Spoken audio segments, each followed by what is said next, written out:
give us a thumbs up. Hey, no coughing at the beginning. All right, we gotta stop.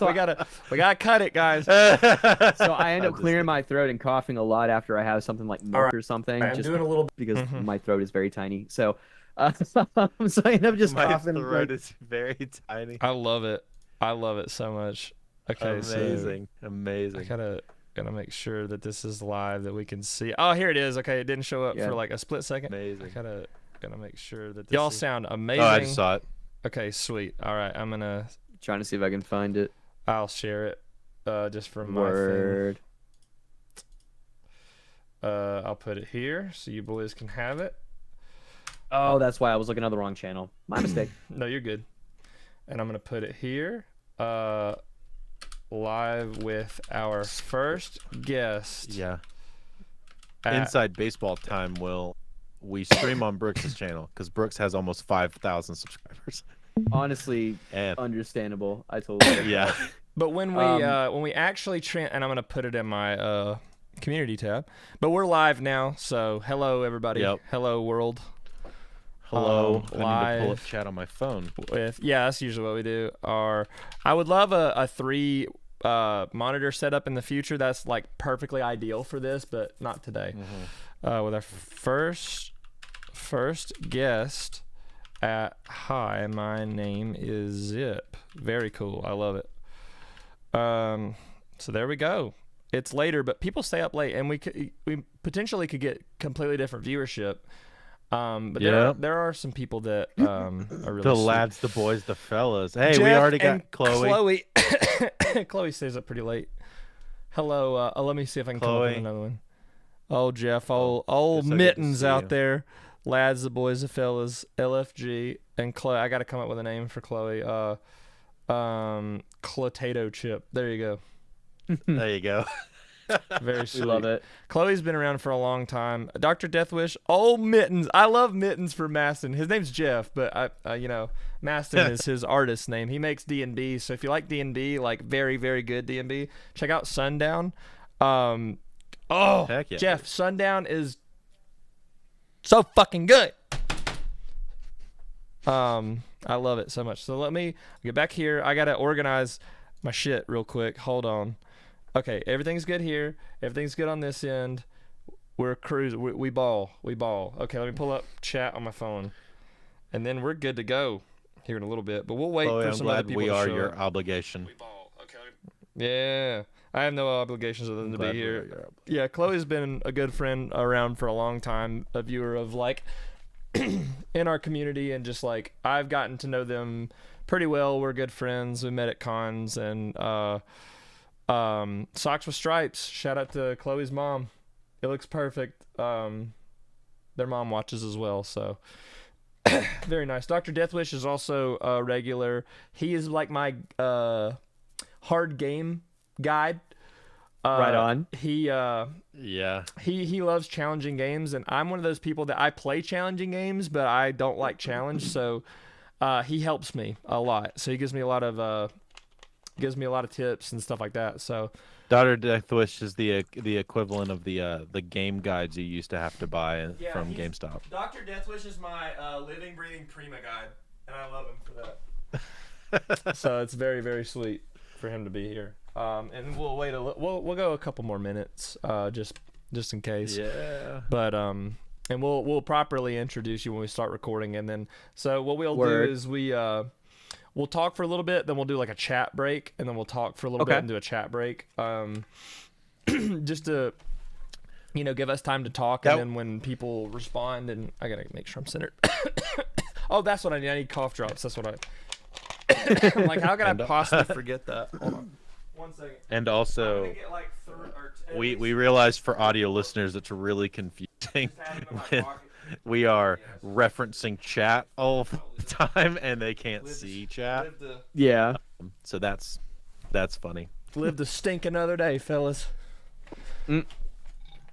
All right. You really made the guest announcement on like the worst day. Yep, You're right. I'm a freaking mongrel. Oh yeah, it's April Fool's Day. I forgot. Yeah.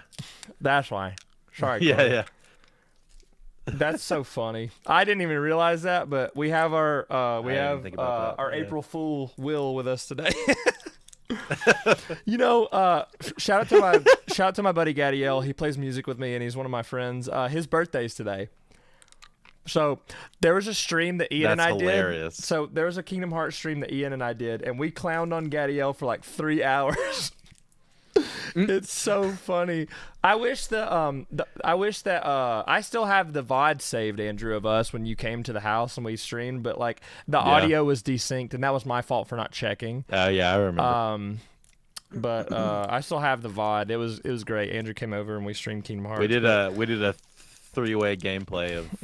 I'll have to have Kingdom Andrew Hearts on as a guest. I just backseat drove. That's fine. Well, Andrew was there when we got to the part where Eeyore throws it back. So I loved that. That was amazing.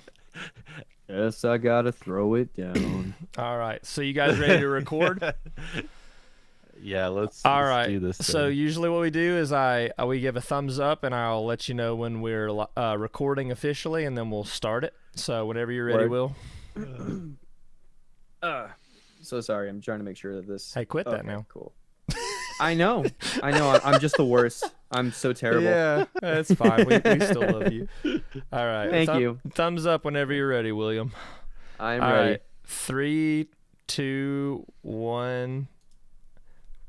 Start us off, Andrew.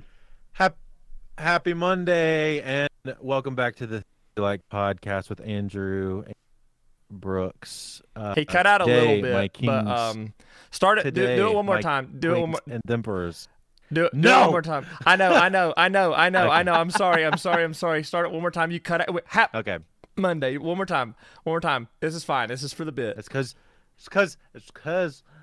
you won't shut up. I know. I'm sorry, Andrew. One more time. Give it to me one more time. Happy Monday, my kings, queens, and emperors. Yes. To the things we like podcast. It is Andrew and Brooks. Brooks, how are we doing today? I'm doing amazing. This cough is a bitch. Sorry, Mom. My mom has actually watched these, and she doesn't like that I'm swearing. So I'm gonna like pull it back. Love you, Mom. Sorry, I should be a better son. Today we have our first guest on, good friend Will, goes by through the internet at Hi My Name on YouTube and on the Spaces. Extraordinaire of the Kingdom Hearts and the Square Enix lores of Final Fantasy, the myth, the legend themselves. So glad to have you today and to Thanks chat. for having me, man. I try. I've got nothing else better going on, so I spend all my time looking at this stuff and playing these games. So. That's what we do, man. Like that's literally what we do. So give us a little bit of sorry, Andrew. Oh, I was just gonna say the first thing is you guys both have a fondness for lores that make partially absolutely no sense to me. Oh yes, we do. Could you do me one huge favor, Andrew? Could you like leave the call and then come back? Because you're breaking up a little. Oh man, he's breaking up a little bit. So we'll fix it. We're going. No, I think it's this. Oh, is it? So well then leave it. You continue and let me check. Leave it. So okay, I'll take over while Andrew's fiddling around. Yeah. All right. So my history with Will is back when I used to have social media. He would tag me in funny things, and I didn't notice, and I feel really bad. Also, Will has come to see me play with a band called Love, and like it was like a big full circle moment with me because he came to one of the shows and he recognized me, and he was like, "Yo!" and I was like, "Yeah!" and it was this really great moment, and I left and I went, "Who was that?" Also, dog cam on Spotify. There's a dog in Andrew's chair, and she's really sweet. But that was a great moment for me, and I've secretly loved him ever since. And I've noticed his channel because he's got the big blue profile picture, and I noticed that. I have not forgotten that. So Andrew's like fixing his XLR, by the way. So we're doing it raw. We're doing it live, Bill Maher style.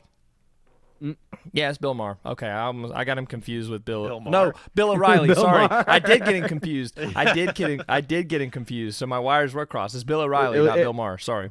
It was Bill Murray. Yeah, it was Bill Murray. Bill Murray. Eggy Pocket. That's who it Bill was. Murray. It was Bill Murray. Bill Murray. Everybody. So yeah, while you're here, damn it, hold on.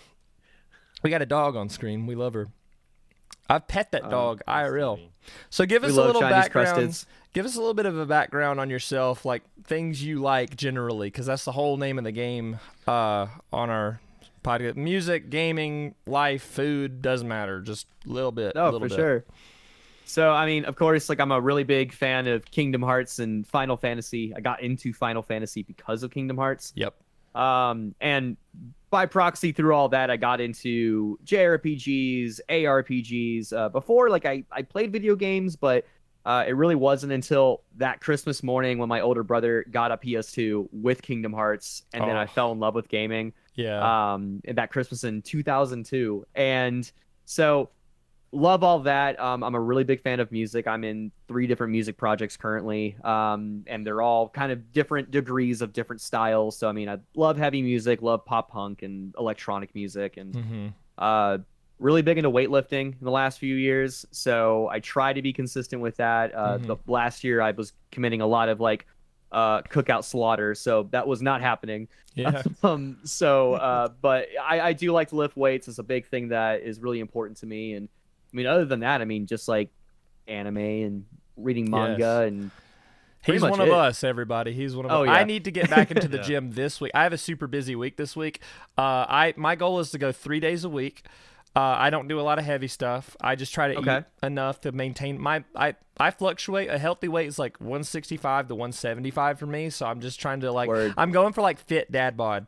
So that's sort of my goal.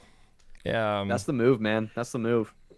Yeah. So Will's that's trying to be I'm not big trying bodybuilder. I'm not trying to be like I almost said Mr. Worldwide, but it's Mr. Universe. I am trying to be Mr. Worldwide. Like I am trying to be Pitbull. That's who I do is Dale.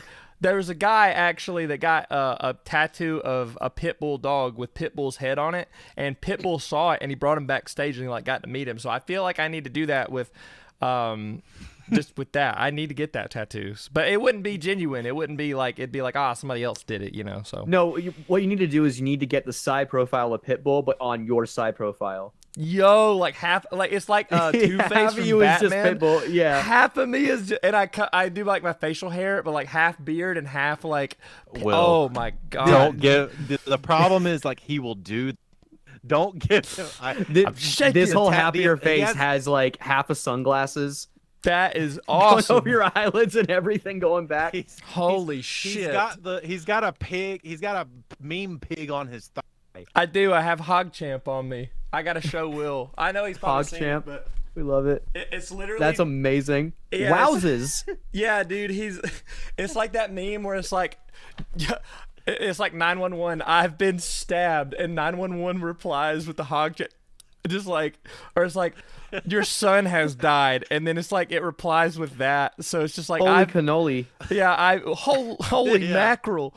But like I have loved that ever since, and it is permanently on me. And I love tattoos. And let's talk Kingdom Hearts. So okay, yeah, it's a hard pivot, I know, but like, oh no, you are probably. I mean, I know the lore enough. I couldn't recite it from memory. But Andrew has told me that you're like you and Ian would like be like super on point with it because Ian knows the lore by heart. Yeah, haha. But but like I know it enough to be like, if you were telling me that, I'm like, oh yeah, that happened. Oh yeah, that happened. Oh yeah, that happened. I remember the first time I played Kingdom Hearts was Chain of Memories. Okay. So that was my jumping in point, and I used to cut out like keyblades out of cardboard and play with them. I thought that Sora held it from like, so it would be like a square. It's hard to describe, but like he didn't have a handle in the middle. He just held it from a square. Like it was just a square cut out. Because when he spun it in the game, I thought he did it through his finger. So that was my little brain doing that. But like, you know the lore. You know how silly it is, and I respect that. I'm glad that you have embraced that. Oh yeah, absolutely. I mean, like there is a sense of I don't even know what I asked, by the way. I'm so sorry. I totally just blanked. Oh no, you're fine. You're fine. I'm just jumping off. So like there is I think that people make the story and the lore of Kingdom Hearts out to be more convoluted than it actually is, at least in my opinion. Because like the way that I see it is that the base game is very, very straightforward. And a lot of times people try to over rationalize, like, oh, well, why does light and darkness, like, why do these things not get along? It's like, well, because it's light and darkness. Like, that's all you got to know, you know? And as you progress through the games and you go in release order, like they drip feed you the lore enough to where they're building blocks, right? Yeah. And so then it's like if you have a Lego set and you just see all the pieces sitting around, you're like, well, what am I supposed to do with this? But if you go through the instructions and you stack the little pieces up, all of a sudden you have an entire structure. You're like, I know how this works. I know how this was built and constructed.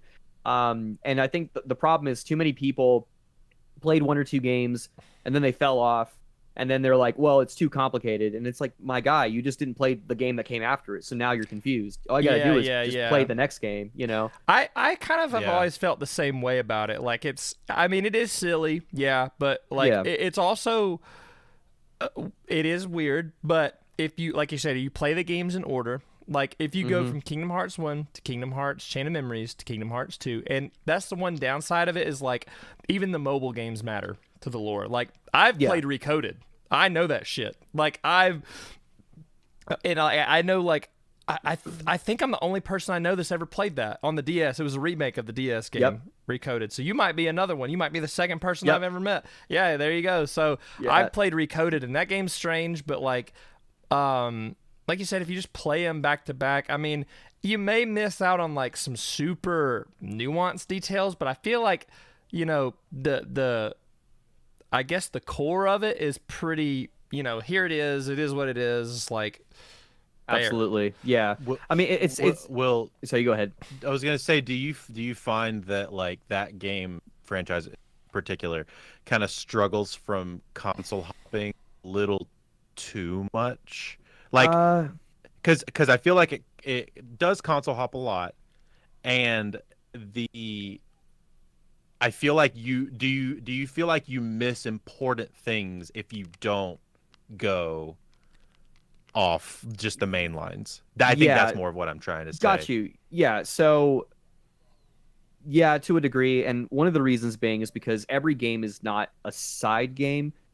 Necessarily, each game is just as important as the next, and because of the console hopping, I remember being when I was in middle school and high school, I was so bummed out because I didn't have a PSP.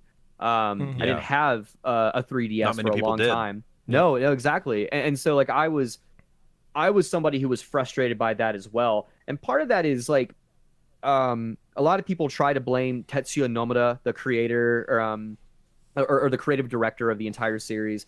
They try to pin that on him, like, oh, it's his fault that all this stuff is happening. And there is to a point where he was excited about the capabilities of this new tech, because like during like the early 2000s and late 90s, that was like there was such a jump in tech for gaming, from graphics to everything else. People were being very, very innovative, and so of course there was this sense of excitement. But the other thing too is that there was a lot of executives that were like, this new thing is out, we need to take this and put it on there.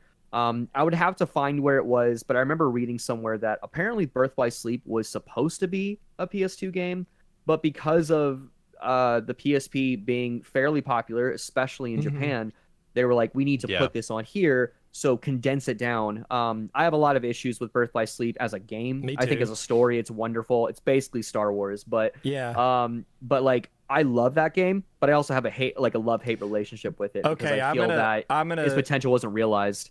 Yeah, I'm going to hop in and add to that because I have beaten Birth by Sleep. I've not completed it, but I've beaten it. I played the remake. It's on the 2.5. Or is it? It's 2.5 collection. Yeah, 2.5. Right? Okay, so I have played it. I actually streamed it a long time ago. The secret boss fights are ass. And very cheesable. Very cheesable, but I think they went a little too hard in the difficulty. of that, and it's not a perfect system. I think it's a fun game. I think it's a perfectly fine game, gameplay wise. I agree with the story. I think it's so like interesting that they prequelized. That's not a word, but like they went backwards to tell us what like when Aquaterra and Ventus, how they're connected to Sora, Riku, and Kairi, and how like they all got their Keyblades and all that stuff. I think it's really cool. And then like Xehanort, they, represent. But like that, his relationship with Terra, and then like Ericus the Master, voiced by Mark Hamill, which is crazy, and then Ericus, or not Ericus, but Xehanort with Leonard Nimoy. Like that was just amazing casting. Like absolutely. Oh my god, amazing casting. And like but yeah, I agree. To add to your point about the console hopping, that's a very nuanced take that I've never really considered. But yeah, like it like generally is an issue because some people like didn't have certain consoles, and like I didn't have. I had a PSP, but I never got Birth by Sleep. So that's just my fault. I'm gaslighting my little baby self. And I was gonna say another thing is that it's not that they console hopped. They started by console hopping in between like main home system, but then they hopped over to Nintendo for Dream Drop, right? Yeah. Wasn't Nintendo Dream Drop Distance? Yes. So it's like that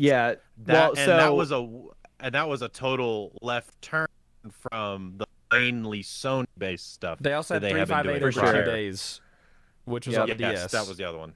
And Recoded and Chain of Memories and like Yeah. all of that was Nintendo. And yeah, so I mean, there is this degree, especially because like I mean, when you're a kid, like you can't just like, especially when you're like a middle schooler and early high schooler, you can't just go buy a console. Yeah. I mean, you're lucky if you get allowance. So Yeah. so that part is frustrating. And the 1.5 and 2.5 collection and 2.8 did alleviate a lot of that. However, we did have to wait until 2013, 2014, 2017 to actually get those collections. And so now like I guess the bump in the road now is that it's not that the games are inaccessible in terms of you don't have the consoles. But yet for some reason people still complain about that. Like, oh, I don't want to jump from console to console. And it's like, dude, you can pay like $100 and you've got everything all the way up to 3 on any platform you want now. They have it on PC too, don't they? Yeah, they have it on Epic Games, and like crazy. But I think the problem is that a lot of people who want to get into the series see that there are 10 games here, and that is a daunting thing to get through. And like for me, I think that if you play something and you really resonate with it, it's not going to be an issue, right? That would be like somebody who is like, well, I don't really want to get into like One Piece because there's a lot of chapters, but then they read the first volume and then they go, this is amazing. And so then they fly through the rest of it like it's nothing. So I understand that argument, though I don't think that argument is taking into account that if people resonate with it, it's not going to be an issue. Yeah. But yeah, I mean, like, but there was a lot of console hopping, and I mean, there was the advantage, at least with the DS games and whatnot, that if you had a 3DS, you could play the DS Lite games, and so like there was that advantage with it. For me, when I was a kid, there. Exactly. And like when I was a kid, like I couldn't afford those consoles, so I just emulated everything on like my laptop. Yeah. And it ran at like 4 frames per second. But I played them anyway. It's actually kind of funny. Back in like 2014, 2015, I met with a friend of mine that I went to high school with because he had a 3DS that he didn't want anymore. So he sold it to me with a bunch of games, and I bought it solely so I could play Dream Drop Distance. Right. And it was so funny because we met in front of a Publix that I worked at, and it felt like a drug deal because like he walks up to me with like this plastic like bag, and I'm like, hey man, do you have it? He goes, yeah, I do. How much you want? 120. All right, cool. Here you go. All right, dude. Have a good one. And we did it in front of a cop, and the cop was eyeing us. I'm like, dude, I pulled it out. It's a game console. You're fine. Yeah, that's funny. You can search it, and the cop comes up. He's like, "What the fuck you doing with Dream Drop Distance?" And like, I don't know why he sounds like that, but like, you know what I mean? In my neck of the woods, they sound like that. Yeah, So. yeah, you're a Southern boy like we are, so I get it. I get it. Yeah, dude, I love That's Kingdom funny. Hearts so much. Like, I have some incredible. I'm gonna pick your brain about this because some of the memories I have about Kingdom Hearts, which I had a big imagination as a kid. I would literally like. It's a super nerdy. I would go into Walmart and like got anything that resembled like like the starter weapons that they had. Like they had like the struggle bats, or they had like wooden swords and stuff like that. I loved that as a kid, and I would pretend that I was in that world. I'd go out in my backyard and just swing around and stuff like that, and pretend like I was part of that. I also drew the cards from Kingdom Hearts Chain of Memories. Made my own deck out of them. I recreated the keyblades. So I did all that. I was infatuated. Like you said, when you play something that really resonates with you and really sticks with you, like Kingdom Hearts was just one of those things that like it hooked me immediately. Here's another funny story with Kingdom Hearts that I have that you'll get a kick out of. I got stuck on Kingdom Hearts 1 for like 3 years, and I never got past Destiny Island because I couldn't find that goddamn mushroom inside the cave. And you know exactly which one I'm talking about because it was so dark on the PS2, and I was playing the PS2 version, and I couldn't see it. And it's like, oh, it grows in dark, moist places, and I was like, where am I going? You know what I mean? Like, it's so crazy because like I actually have my PS2 sitting right here. Mine's next to me as well. I have like an HDMI converter, so when I play things through there, I'm like, oh yeah, everything looks fine. At one point though, it was broken, and I had to repair that converter. So for a while, my roommate was letting me borrow just a normal component converter. And I plugged that in, and I was trying to play Lego Star Wars on it, and I was like, this shit is so dark. I can't see anything going on. And then I realized, okay, like, I wasn't crazy. Like, I felt the same way when I was a kid. There'd be games I would play, and I'm like, where do I go? Everything's dark. All I see is the character model smack dab in the middle, just running in place. Like, where am I going? I love that. 100%. Oh, man. So, how was the transition from getting into Kingdom Hearts into Final Fantasy? I guess obviously the characters being a thing, but like, what was there other things that drew you that way, and then like what made you go, okay, I'm gonna love this franchise just as much as Kingdom Hearts? So, all right. So when I first played Kingdom Hearts, I had no idea what Final Fantasy was at all. And so I remember going through Jiminy's journal, trying to find out what these characters were from, because like I had seen like every single one of them shows you the Disney film it's from, and then the year that film released. Yep. So I was like, cool. And then I looked through this, and I'm like, I have no idea what Final Fantasy is. I asked my older brother, because my older brother at that time had played Final Fantasy X. And he's like, oh, it's one of the greatest games ever. And I was like, okay, cool. I mean, it's got characters like from Destiny Islands in it. And I remember like looking at the cover, seeing an island in the background, thinking, oh, this is just going to be like Kingdom Hearts. So I thought the combat and everything would be the same. And I played it, and I was like, this doesn't play like that. And at first I was like very resistant to it because I like turn-based when it's done right. Yep. But at the time, like, because like, during that time, like I wasn't like someone who was into I was into Pokemon, but I wasn't like I wasn't allowed to really do anything with Pokemon. Oh yeah, I remember that. During that whole Bible Belt scare that people were having, where it's like we're teaching your kids to emulate demons. And so I was like, it's, and I'm like, it's an electric mouse that shoots a lightning bolt. Dude, I don't know, but like it's whatever. Yeah. But so at that time I hadn't played those games, so I had never played a turn-based game before. So I was like, this is weird. I was an ADHD kid, so I was kind of like, it was hard to hold my attention. So I kind of like left it alone. And then I went back like a couple of years later, back in like 2004, 2005. So not super long afterward. Went back through and played it and tried to sincerely play it, and I couldn't put it down. I fell in love with the characters. I literally just smiled from that. Like, that's cheesy, but like I literally was like, oh, I love that. Like it was just like it felt so like narratively it was what I was looking for from a game, because I mean, I had Chain of Memories and I love Chain of Memories. I needed something to hold me over for Kingdom Hearts 2, because like even to this day, I feel that I like when I play games, especially if they're narratively driven, I will play them and I will think, does this make me feel the way that Kingdom Hearts whenever I play It's a any good of those games barometer feels? for sure. Yeah, and so like I play through it and I'm like, this makes me feel the way I do with Kingdom Hearts, but it's not as like goofy necessarily, and it had a lot of these themes that felt like I felt like I was watching like a movie with my older brother or my parents, like something that was like older than me. Especially because you said you came in at 10, right? Yeah. Yeah, so like Final Fantasy X, especially that almost movie-like cutscenes. They were that one especially had like, more than a cutscenes and like the large life scale that compared to the previous one. For sure. I mean, well, I mean, it really was though, because I mean, you look at like previous Final Fantasies, they all would try to outdo themselves, and then especially when Final Fantasy VII rolled onto the scene, it basically changed the way that games were made forever, especially narrative-driven ones. Yeah, we look back at it now and they look like little Lego figures, but at the time it was such a like the storytelling and the cinematic presentation of it was unlike anything else. And so with Final Fantasy VIII, they're like, we're gonna try that again.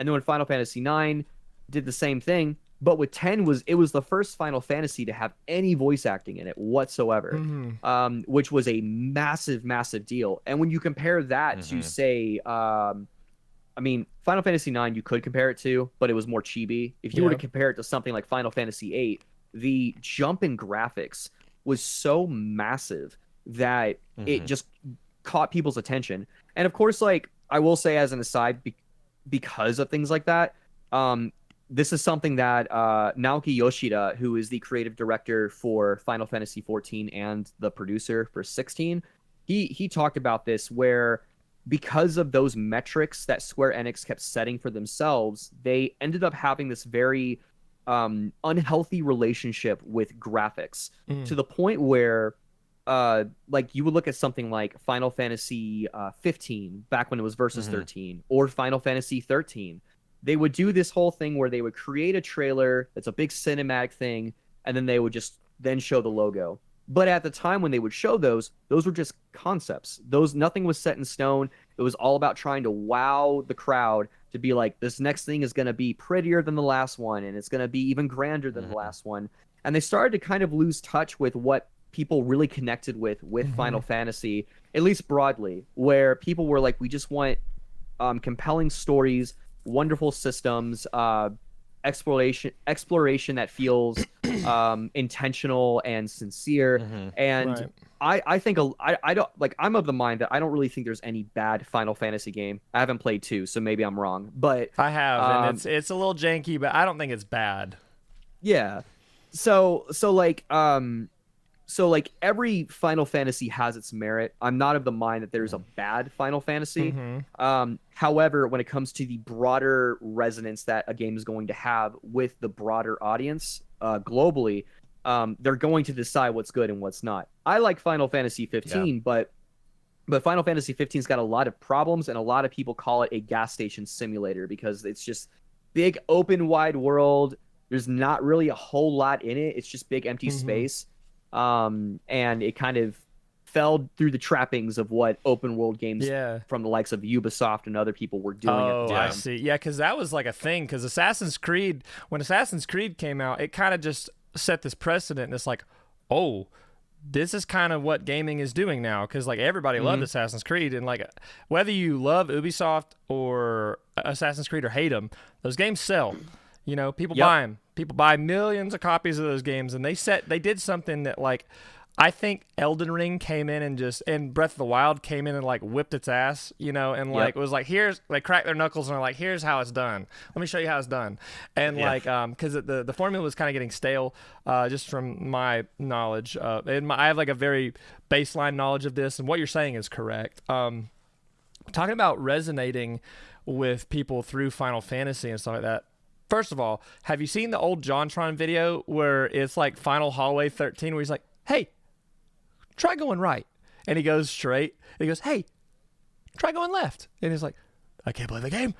I can't play the game. I can't play it. And he's like freaking out. Yeah. That's all I know of that. So maybe that could have been a reason why they shifted into that direction. But like you said, they're more worried about the presentation rather than the substance, it seemed like. Exactly. And to that point too, because I actually haven't seen that video, but that whole idea of it being a hallway simulator is a joke that's very, very prominent still in like the Final Fantasy community. I actually have a whole video that kind of relates to this that I made like 2 years ago about how Final Fantasy Versus 13 turned into Final Fantasy 15, which then was kind of reintegrated into Kingdom Hearts 3. And one of the problems that they had between those two games was that they were very different games, but they were part of this grander this grander narrative and project that Square Enix was trying to push, called the Fabula Nova Crystallis, which is essentially what they were trying to do was take a general mythos of deities and gods and then almost kind of contextualize them for each game, kind of the way that you have all these other movies and games and stuff that just very freely use like the Greek pantheon or Norse gods in their own way of whatever they want. But it's all like consistent in terms of the lore is similar. So it's like taking a base concept and creating, it's like world building essentially. Exactly. And so like when they built Final Fantasy 13, they were creating this engine in-house because they were thinking we could outsource this to other people, kind of like what Epic does with Unreal Engine. And it was a very pretty engine, but the problem that they had was that a lot of it wasn't finished and they didn't have a lot of proper documentation and manuals for it. So they were building everything in real time while they were trying to build the game. Wow. So they were constantly trying to like crash course themselves and learn how to do things. And it got to the point where the engine just couldn't fit all these different types of games that they were trying to do. And so they're like, we just need to tailor it to Final Fantasy 13. That is our flagship title. We need to get it out. So they tailored it to where it was very linear, which it's also kind of funny, like as an aside, that people talk about it being very linear when the director for that game, Motomo Toriyama, is the guy who was the director for Final Fantasy X and X-2. And if you look back at those games are also hallway simulators. They just don't look like it because you have big open fields in the background. That's true, because I've played 10 a little bit, and I know what you mean. It's like it pushes you in a specific direction, but it's got all these, like, the scenery around you is big. Like, Besaid is big around, but, like, it's really just, like, here's where you can go. So, yeah. It's just basically just a single line. And so when they were doing that, they're like, cool, everything's tailored for that. We got the game out. However, they were like, we have this whole other game that we've been advertising that's from Tetsuya Nomura, and it's supposed to be like this, like very gritty, dark, violent, rated M Final Fantasy that people were just chomping at the bit for. And so they're like, cool, let's just take that engine and put it in. But then they realized that this engine can't handle this massive open world design that we had intention for it. And so it's just breaking. Things are clipping through the floor. Things are breaking in half. Nothing's working. So then they're like, all right, this has taken too long. At this point, it had been about like 6 or 7 years. And like, okay, fuck it. We have to change it. So then they made a brand new engine, Luminous Engine. And then we're like, we're just going to put it on PS4, turn it into Final Fantasy 15. Tetsuya Nomura left, started working on Kingdom Hearts 3. And it's really a shame because that engine is really pretty, but then which it was made in a studio called Luminous Productions like afterward, and that studio was the studio that made Forspoken, and Forspoken did so poorly that it just imploded, and then they got reabsorbed by Square.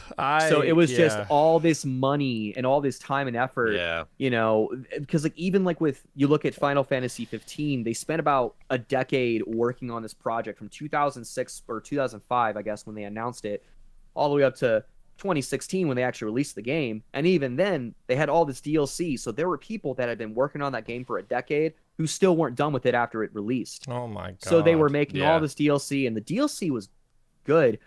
Then they made a second battle pass for more DLC that had really interesting concepts. But then I think Tabata, the guy who came in to direct it, who's also fun fact, integrating back into Kingdom Hearts, he was the director for Recoded. Wow. But he ended up like dropping off the project and quitting Square because he got so much hate. It was very, very mentally taxing on him because he basically inherited this problem child project. And so then they're like, okay, cool, we're not doing the rest of the DLC. Sorry, and then they put it in a book. This is just kind of an aside to that. I hate when that happens with artists. Like that happened to Linkin Park. You know, like they tried to get, because Mike Shinoda I think he's a genius. Like it's very obvious, absolutely. and like that whole group of it, like with Chester and everything. When they started to deviate and do something different and bigger than like, you know, Meteora or Hybrid Theory, when they started getting like more, you know, the way that they ended up sounding, people hate. I remember being in high school and people were like, "Oh, I hate Linkin Park." I'm like, I didn't understand it. I was like, why? Like, why do people hate? So I feel like it's a little similar with that. Like, you can draw parallels to that between him, and so I have a lot of empathy for people who feel that way when they're like, they're just trying to make something amazing, and it ends up not being what they, because there's so many factors that go into making a Final Fantasy game. Like I don't believe it's like one person. It's kind of like why the Paper Mario series sucks dick now, because like it's not just the follies of one person. It's like multiple moving parts that end up making. It's a complicated thing. Yeah. So well, exactly, because like sense. Well, yeah, because these games are the sum of their parts. Yeah. Because like every game is like, no game is perfect. No. Like at least in a very we like, love Kingdom empirical Hearts, sense. so we could say that with our chest. Like we know. Oh, absolutely. However, but, like I have like Kingdom Hearts tattoos all over my body because this series means so much to me. You know, like who cares if it's not perfect? Yeah. Exactly, and like every game's got its issues, but it's the things that are sincere, the things that resonate with the player, and those are the things that make it good. Because like I know people who love Final Fantasy 14 solely because of its narrative, and they love this story that has spanned a decade, and now they're moving on to the next thing. Like I swear the Shadowbringers expansion is the best Final Fantasy story told in the last 20 years because it's so poignant and nuanced, and they had a whole like 9 or so years just to build up to it. So they had that advantage. But then other people will look at Final Fantasy 14 and they'll say, well, I love the MMO aspect of it. I love being able to talk with my friends, or I love the ultimate raids, you know? Right. And so like everybody's got little things in every single game that like resonates with them. And that's what makes, in my opinion, games so special. I have a really close friend of mine who loves Final Fantasy 14. That's the MMORPG, right? Yeah. Okay, that's the online one. They love it. And it's like, it's much more, from what I've been told, it's a lot more user-friendly than like to World of Warcraft. Absolutely. It's more like, maybe not user-friendly, but beginner-friendly. Like if I wanted to hop into MMORPGs, or MMOs, I guess for short, if it would be a good jumping off point for me. Also, one question I want to pick your brain about, and then we'll read the chat. Do you think, taking everything that you just said about like the production and like building of the engines and everything, do you think they succeeded or failed with Final Fantasy 16? Because I've heard that game is phenomenal, and it's a big game. It's more graphic. There's like sex scenes. It's more mature, and that's sort of kind of the direction that they wanted to go. Do you think that they like ultimately succeeded with that, or do you think they may have dropped the ball? Because I've been wanting to try it myself, but I would assume that you know about that game, even if you haven't played it. Like I'm sure you keep up with it. So. Oh yeah, well I mean like when it dropped, I took a week off of work, so that's our guy. That's why which I also just did for Final Fantasy VII Rebirth. So yes, but I think that it goes back to what I was talking about, how everybody is going to have a different relationship with the same game, and so I mean I'm in a lot of Facebook groups. Like there is a group on Facebook called Ultima RPGs that's run by one of my favorite YouTubers, the Night Sky Prince. He's a big Final Fantasy, Persona, Square Enix JRPG guy. Sweet. And in that, like when the game came out, there was so much shit slinging because you had people that were like, "This is the evolution of the series. Every single Final Fantasy is different from the last. They try new things." And then you had other people saying, "Why isn't it turn-based? Why is it so dark? Why like these characters like mean nothing to me?"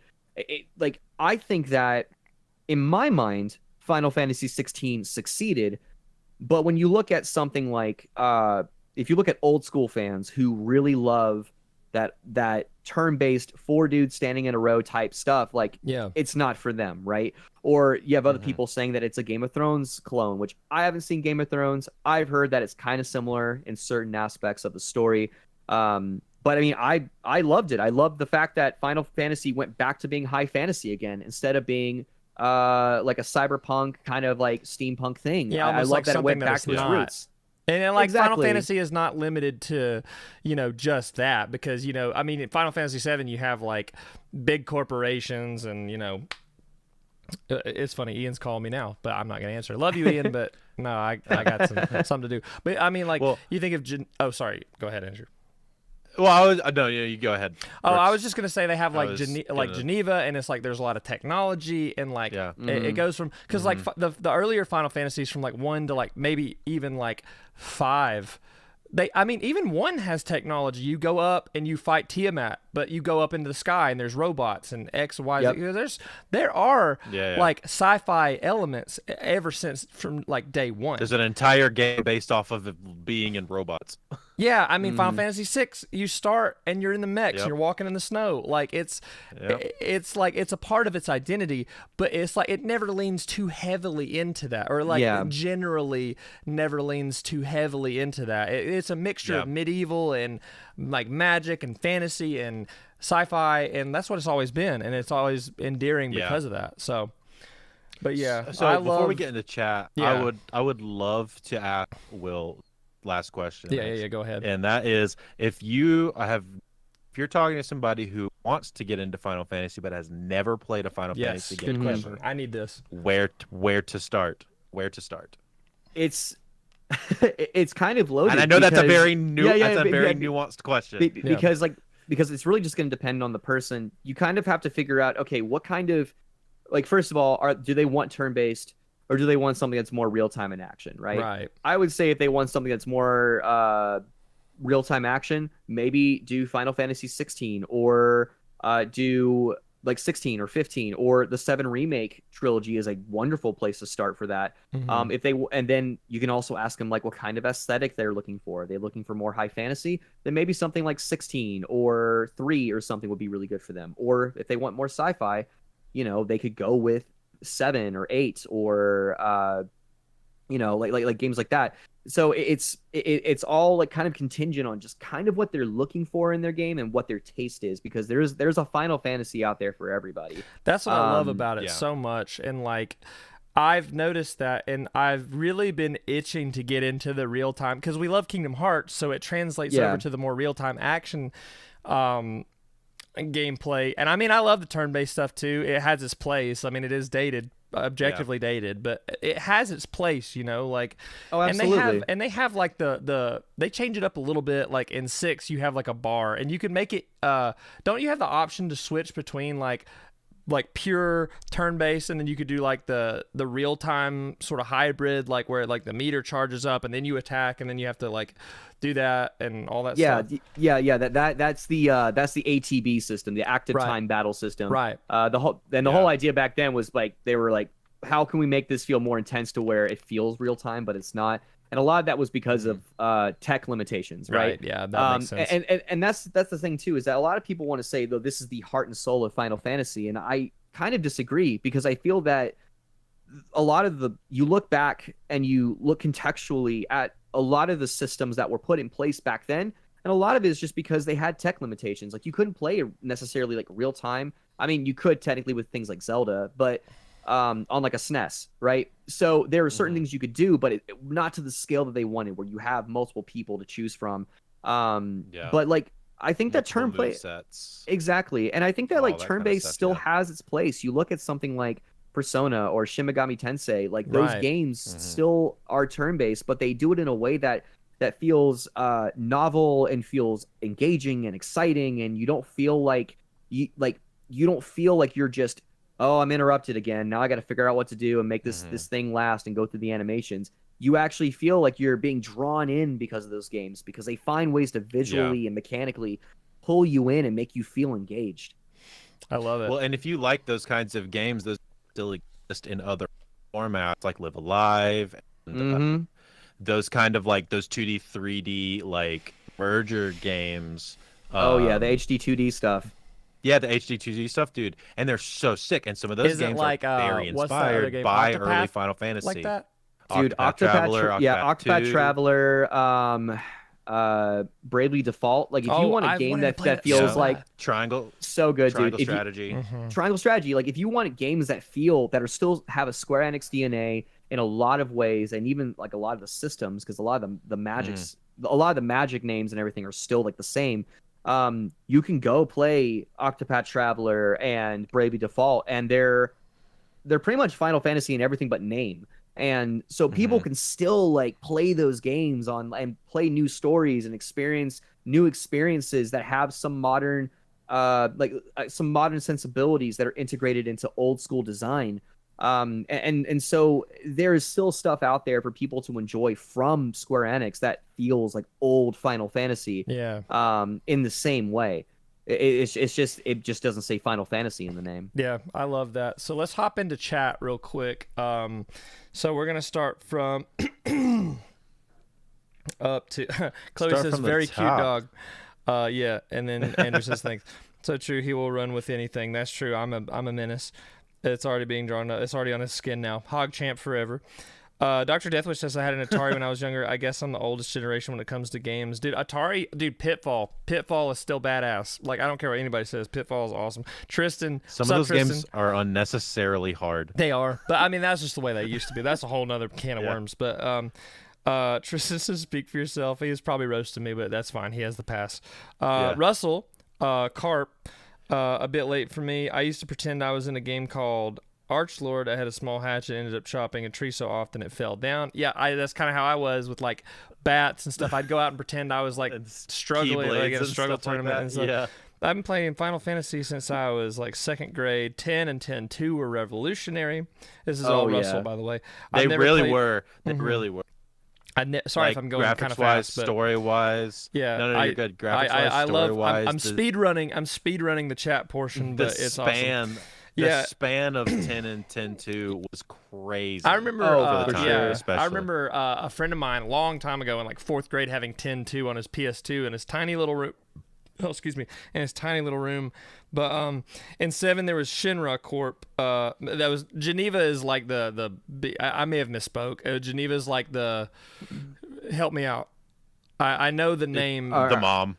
Are you talking about Genova? Genova, that's what I meant. Yeah, Genova. Yeah. Not Genova. the Geneva Convention, sorry. Genova. It's Genova. My bad. I know Materia, I know Shinra, I know, but I've never played that, so I did misspeak earlier, so that was my fault. Genova is essentially, spoilers, an alien life form that visited Gaia, the planet, okay, now like 2,000 years prior. Yeah. So that went like uncorrected for like 20 minutes, and there's people, I'm sure there's going to be at least one person like listening to this just biting their nails going, he said it fucking wrong. But yeah, I haven't played those games. I'm trying my best to get to them, so we will in the future. Let's see. In Caleb, 7 there was the Shinra Corp. In 10 there was a young boy who built a company that did the same thing Shinra did. Was like it circled back. I see. I was like, that's a really interesting there was that's super circle cool. of life type deal. And then and what's really funny about that too is that in Final Fantasy VII Remake, when you're in the Shinra headquarters, you can look at, there's a whole wall of staff and like buildings and accomplishments and stuff. If you look at there is a staff group photo in that building somewhere on the wall. And you'll see all these guys in suits that are all Shinra guys. And then there is the one guy who's named Shinra with his mask from Final Fantasy X, and they put him in that group photo as a cameo. Wow. That's sick. Amazing.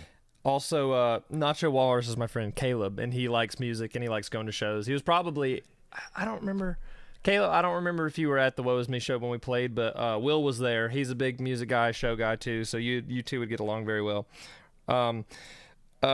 He said Bravely Default. He says Bravely Default. Yeah, and then Chloe says Octopath mentions. I've been wanting to play that and Bravely Default too for forever. So Octopath has been on my queue list on Steam. I was not sad. Freaking since it came out.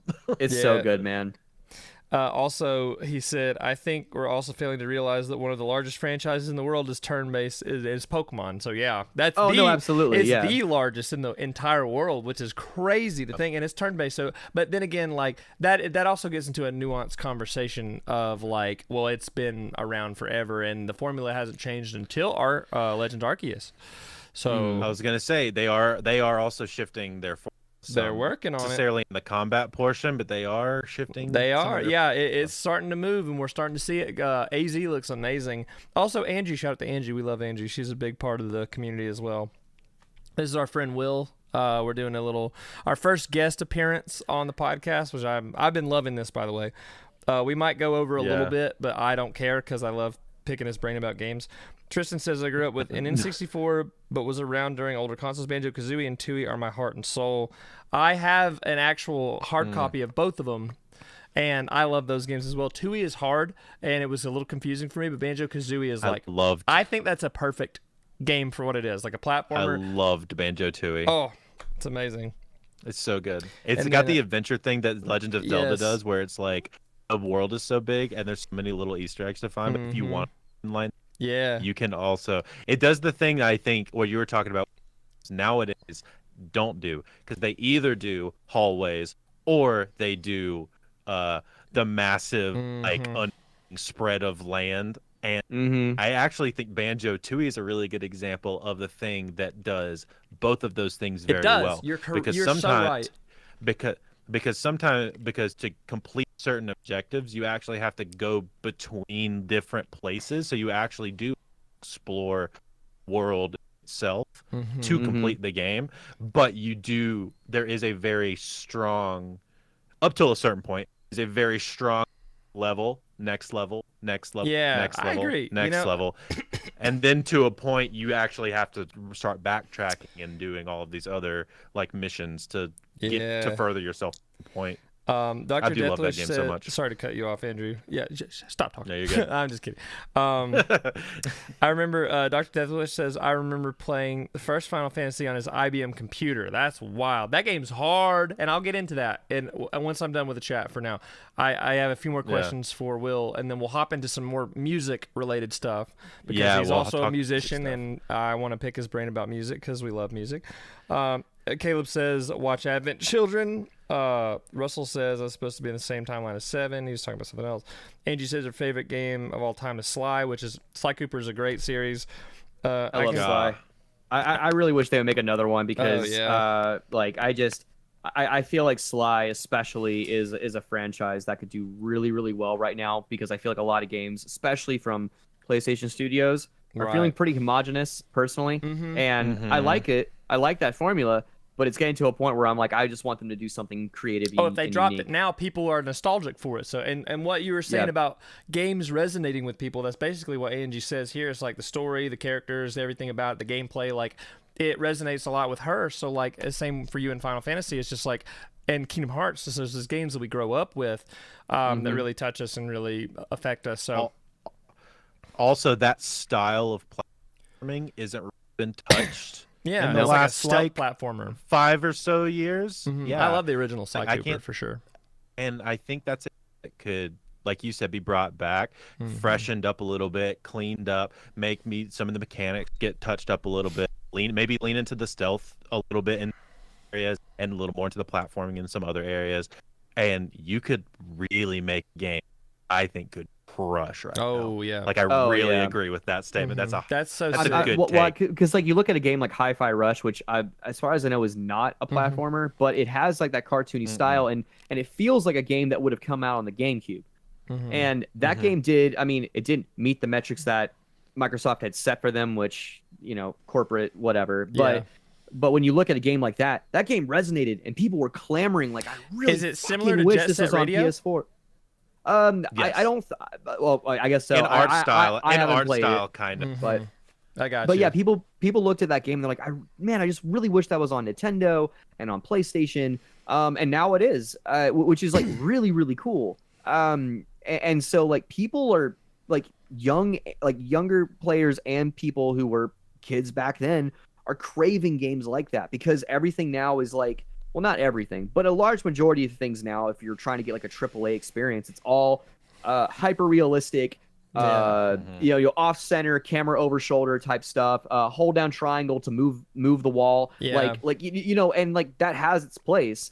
But the problem is now everybody's doing it, and You so know now what's really it doesn't feel funny? special. Also, I want to preface, sorry if I cut either of you off. I'm just like, and I'm so engaged in both y'all's conversations right now. I'm just like, I'm like this, you know, I'm giddy about it, but like, and that's cheesy again, but it doesn't matter. Like, I'm having a great time.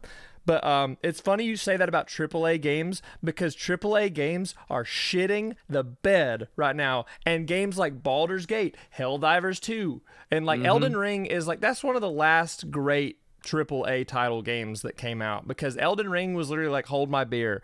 And then they just did it. You know, and then Tears of the Kingdom came out. Nintendo's still, I mean, I don't agree with everything they do as a business, but again, another conversation. But they made Tears of the Kingdom, and that game's badass. And it's Andrew's favorite game, and my favorite game is Elden Ring. One of my favorite games of all time. So there are good AAA games like Baldur's Gate. Baldur's Gate 3 changed everything. Like, it's a full game that, like, and it's AAA. That's what a AAA game should be, is like Baldur's Gate 3. A complete package. Even Dragon's Dogma 2 just dropped, and I saw a little bit of the controversy with the microtransactions, and even still, like, a game like Dragon's Dogma 2 has the microtransactions, but Capcom apparently has been doing it for years, and, you know, all that to say, Cyberpunk, Caleb says Cyberpunk did it as well. Their release was literally so terrible, but I've heard that Cyberpunk has recovered with actual It's good now. Yeah, I've heard it has decent content now. I've never played it personally, but that's just word on the street. For sure. But yeah, AAA games are just, I don't know how we got on this conversation because we've been talking about so much stuff, but like AAA games are shitting the bed, but then you get all these like these people that are coming in, like, again, Baldur's Gate 3, Helldivers 2. Oh, you were talking about how there's like a formula to the AAA game. Like that like your yearly Call of Duties, your like standard, like maybe like your Ubisoft games, maybe like your EAs, you know, your stuff like that. Like everybody's got that. But there are people that are coming out, or game companies or whatever, publishers, whatever. I don't know the exact, I guess game developers, we'll call it game developers, that are coming out with developers, yeah. But just amazing titles.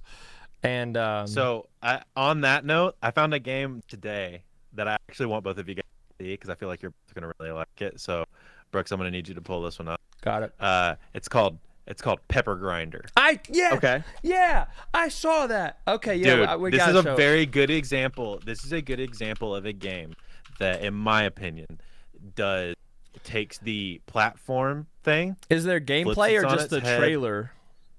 I think the trailer has gameplay in it. Okay. There's a launch trailer. There's a release date trailer. Let's watch the release date trailer. I saw this too. I was blown away. Like, I'm actually like super into this, and I'll make sure that game looks so much fun. Everybody can see this, right? So yeah. All right, yeah, they're all sharing. So yeah, Andrew, I 1,000% agree. This game looks so cool. Sorry if it's. So you use the drill as your motion. Yeah. Oh, that's cool.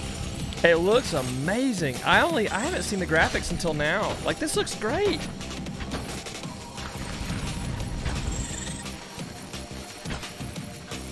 Oh man.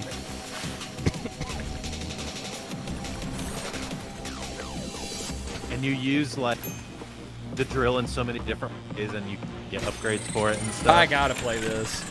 This looks really fun. And just the motion of it all. Big bosses. Almost like using your momentum to solve puzzles. And Yeah, you do. You have to use your Check momentum this going out too. through So the I'm gonna show ground. you where I saw the launch trailer, and this is phenomenal. Like, the art and everything is amazing. You know what they say? There is art in everything. oh, absolutely, there is. That's also a band he's working with, so. Like, this is beautiful. Very simple, less is more, but very stylized, and the movement's great. The almost like the grain on the characters kind of reminds me of those oh gosh, what was it? Those PictoChat DS animations. Yes. Like, look at this. Yeah, and with this being a Devolver Digital game, I mean, it is a smaller scale game, and really right now, when you look at the gaming industry, that's really where the heart is. There is stuff like that in bigger games. There's plenty of developers on the ground who really care about what they're doing. But this is incredible. Oh yeah, like I love that's it. That's a badass logo too. Didn't Devolver Right. Didn't Devolver make Enter the Gungeon as well? Yeah, they were the publisher. Oh, okay. I think. Yeah. Because I don't think Devolver. I don't. Made some cool stuff. I'm not sure if they're the ones who make it. I think they're just the publisher. Okay, I so could be wrong. Yeah, I see. I'm very unfamiliar with who's a developer, who's a publisher, who's X, Y, and Z. They all have their different roles, but like. I'm just chronicling online, so. No, you're fine. That I need that. I need people like you to like guide me and not say dumb stuff. So, but yeah, dude, that looks. I got to play that. You were so right. I'm so glad you brought that up. Yeah, Cult of the Lamb was Devolver Digital. Inscription was Devolver Digital. For the as far as like the bigger games that have also done kind of more recently. Oh, yeah, you cut out Enter the just a little Gungeon. bit. But was there? Could was you there? repeat the last thing you said? You cut out just a little bit. Sorry. Yeah, Into the Gungeon. They published that, and then they also published Return to Monkey Island. Oh, sick! I am a big Monkey Island fan. I love those games. I've never played them, but they look fun. Computer. They're the point dorky and clicks. little computer point and clicks. Oh god, I love them so much. I gotta start. I gotta get into those. They're so nerdy. They're so dorky. As a big monkey enjoyer myself. Yeah. What's funny about the Monkey Island games too is when they were working on those, that the physical editions of those are through Limited Run, and Limited Run is actually based out of North Carolina. So they're based out of Cary, which is right there next to their neighbors with Epic Games. So they have a retail store up here that is just Limited Run games, and so I mean, there's been plenty of times where me and a couple of my buddies have like drove up there like 2 hours north just to go and buy a couple of physical games directly from Limited Run and then drive 2 hours back. That's so worth it.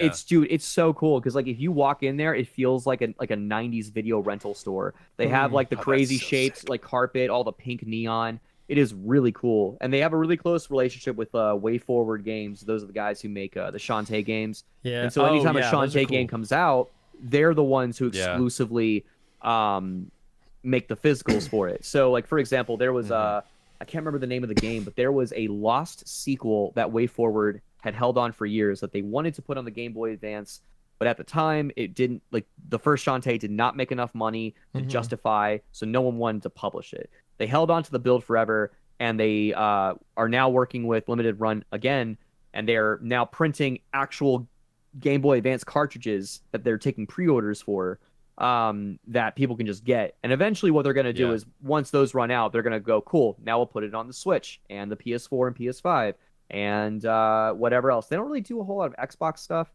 but I mean, they do a lot of cool stuff where you can walk in there. They have a whole little like hallway or hallway of bookshelves that are just Star Wars games, and they do this cool thing where they'll put them on Nintendo 64 cartridges, so you can actually buy it from them and put it on your 64.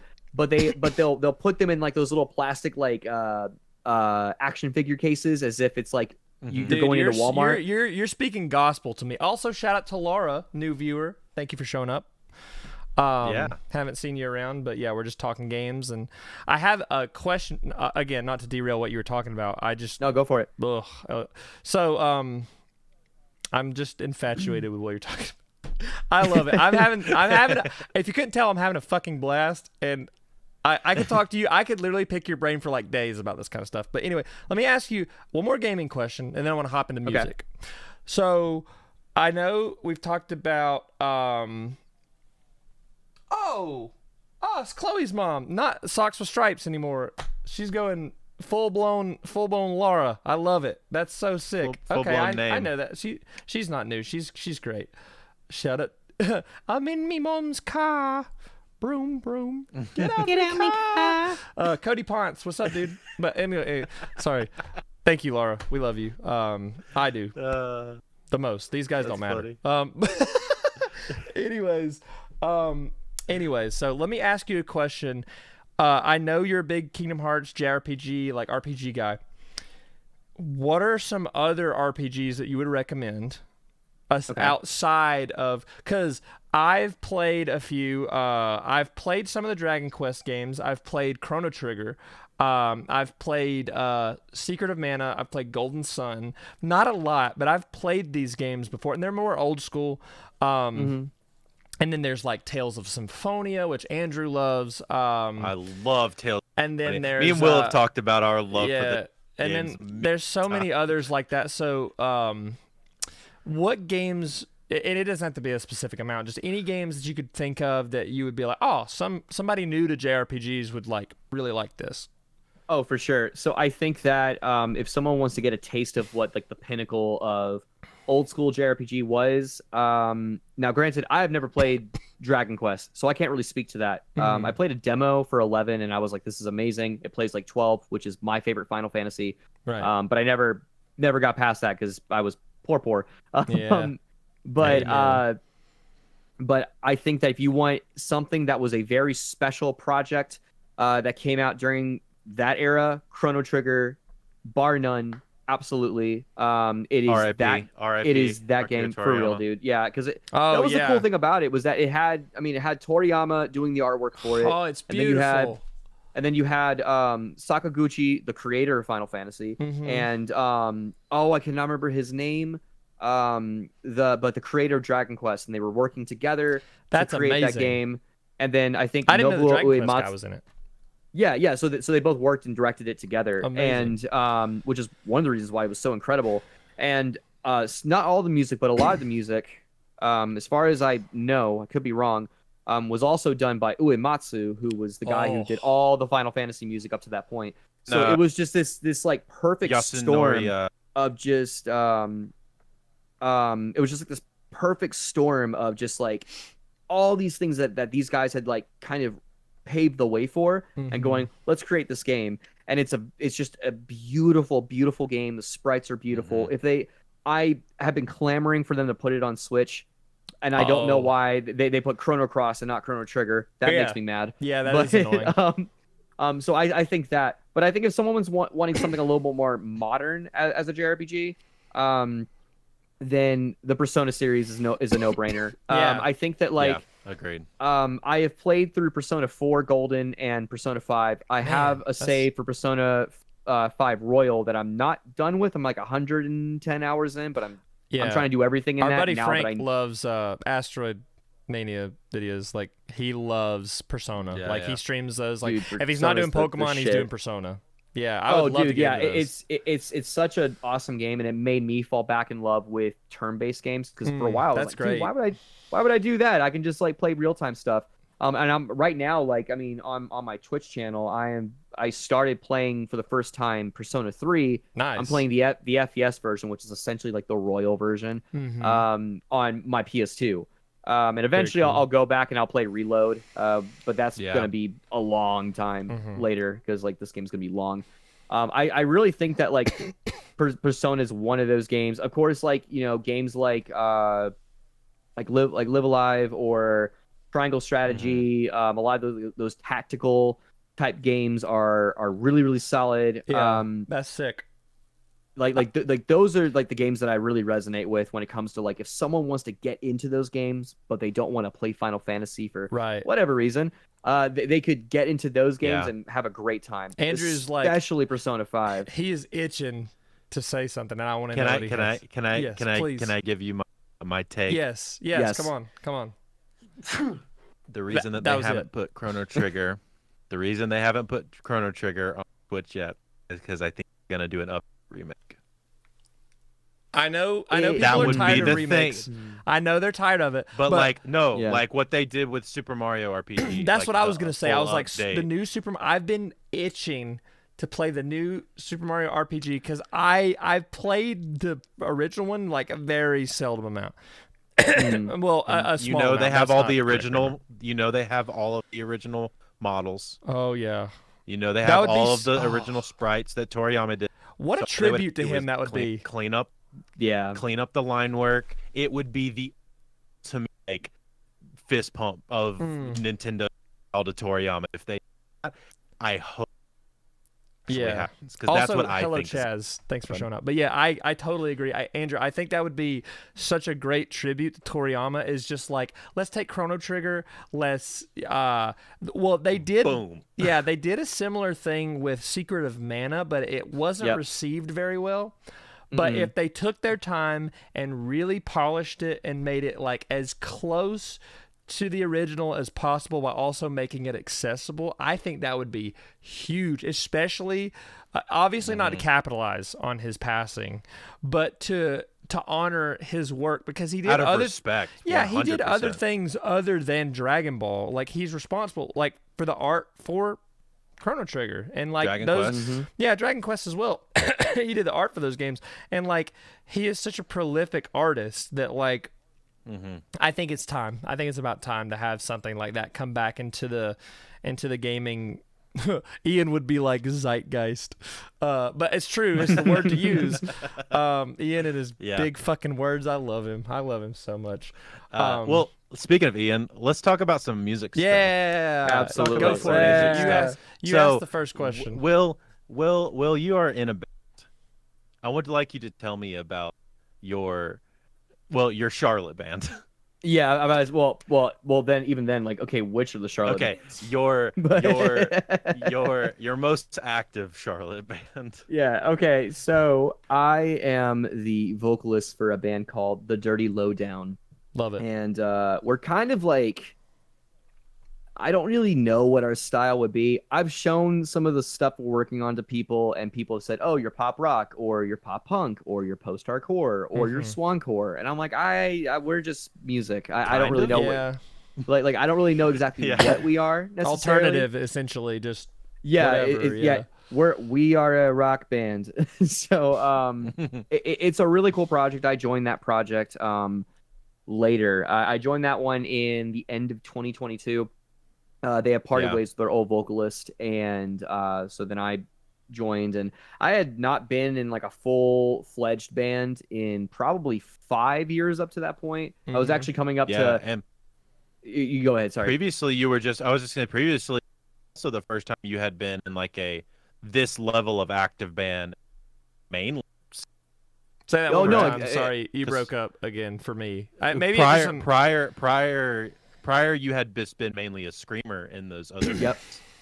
Yeah, I used to be in a lot of. This was the first time that was mainly a singer. Yeah. Exactly. Yeah, because I used to be in a lot of metalcore bands, and so like I was in 2 other metalcore bands, and then one of them I quit because I was like, this is very toxic, and then the as metalcore bands are, and then the other one it imploded on itself, just because like we all just were a little dysfunctional, and we all kind of wanted different things out of the project. That's fine. That's fair. Yeah. So like I had gotten a Facebook memory of my very last show with that band, and excuse me, it had been 5 years, and I was like, man, I can't believe it's been 5 years, and I haven't been in a full-fledged band, because like I love writing music, I love making music. My favorite thing though is performing. I just love being on a stage. That's why like all the time when I'm at there's a venue here called the Milestone that's like my favorite place in the whole wide world.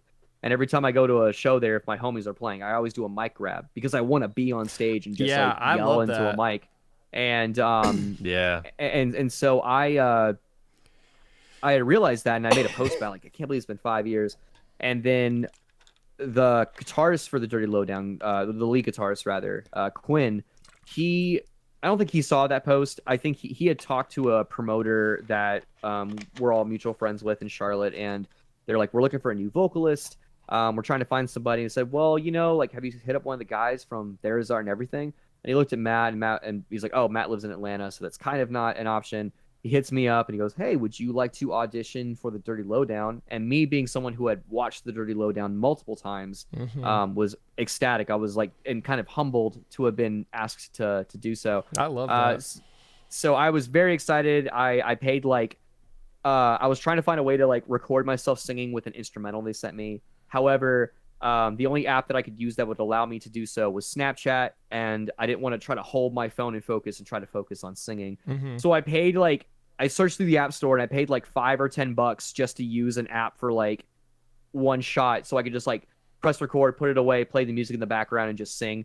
And then just like, okay, cool, cancel. and Sweet. and so then I auditioned that way, played with them a couple times at their practice space, and then they asked me to join. And it's been really cool. We've played venues that I've never played before. Like, it was really fun because like one of the first shows we played together was at a venue that called the Neighborhood Theater in Charlotte, and it was a venue that I had not played in 6 years or something. yeah. And so I was very excited to be back there and playing there. And then we started playing venues I've never played before. We played a show in another show in Charlotte that was at a place called the oh my goodness, I'm trying to remember the name of it. Why can't I remember the name of it? That's not a good look. I did the same. No, I did the same thing. I'm trying to think. I'm the trying to think of all Speakeasy. of the venues in Charlotte. Oh, okay, yeah. The Spokeasy, Gotcha. which is like an outdoor Yeah. biking bar, and that was really cool. Very hot, but it was very, very cool. And then we played a show in Asheville in a place called Eulogy, which is like a brand new venue. Really, really cool. Yeah. Lots of like interesting so like they take their menu. Is that in the one bar. that used to be the? Is that the one that used to be the old boiler room? I think Is so. it I'm under not sure. Under it's like under a 3-story. It's at the bottom floor of a 3-story building. Well, so it's on the top, but then you walk downstairs, Okay, and now the never green mind. room's like downstairs. So I don't know if it was the boiler room. It may be a different. It may be a different space. There was a venue called the boiler room that we used to play at all Oh, okay. in Asheville. It's really, really Yeah, dope. Yeah, that's y'all's neck of the So- woods. It's not. Yeah, I have to come so- visit again. I mean, I visited Andrew in December, which is just South Carolina roughly, but North Carolina. One of my good friends is from North Carolina, so I need to come up and you need to show me around. I would love that. Absolutely, dude. Yeah, I mean, and I grew up in South Carolina, but I lived always on like the border, so I was just like, okay, hopping a skip over, and I was like, Charlotte's home. Yeah. I know a lot of good people come from the Carolinas that I know in my life, and Andrew's one of them. So like, it's that and like. Oh, I know it. The Carolinas and Georgia Yeah. have some of the best people I've ever met in my entire life, and like, again, y'all are great examples of that. So, how is so you've been around the Charlotte scene. I would love to hear like your view of the Charlotte scene through the years, because it's been a weird. If me being like just south of you guys, Mhm. like I've seen some of it, but obviously I wasn't like super entrenched. I mean, and I'm sure us has crossed paths in ways just by Yeah, the Carolinas. The Greenville and Charlotte are pretty like kind of yeah. we're pretty tied tight. together. Yeah. And more so now than back in the day, for sure. But Oh yeah, and like shout yeah. outs to like Welcome to the Family for like booking so Oh, many yeah. shows like to get that to happen. I know it is super cool to see like nowadays the whole like amalgamation of the Columbia, Charleston, Raleigh, Charlotte, Greenville scenes all just kind of being like Carolina family together. Which has been absolutely. really awesome to see. That was not the way I'm it loving was, the at loving least the for bonding me. that's going on right now. It's Yeah, very yeah. very sweet. Like I like that a lot. My So my view of the Charlotte scene over the years is like, so when I first joined the Charlotte scene was the early 2010s, when I was just getting out of high school. Like I was like a senior when I started dabbling in it.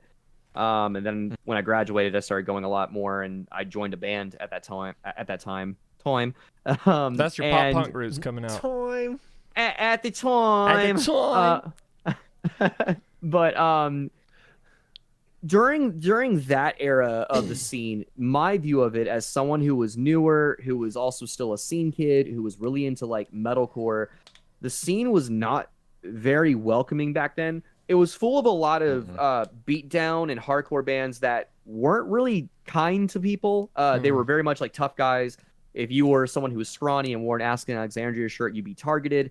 It was a kind of a rough fucking time, and it was kind of like I liked going to shows, but I would have to be with a group, because if I was by myself, like, and you're on near the pit, they're like, cool, get that guy with the flippy hair because we know he flat ironed it, beat him to a pulp. Not really, Damn. but Yeah, essentially like it was like you get but targeted. pretty close. Yeah, that was pretty that close. was the Spartanburg. That was the Greenville Spartanburg Damn, scene that too. sucks, man. Yeah, that and, time. and so like it was full of a lot of bands that were full of older guys who were bitter, who were aggravated that they couldn't get out of Charlotte, or the Carolinas in general, and so they would take it out on young blood.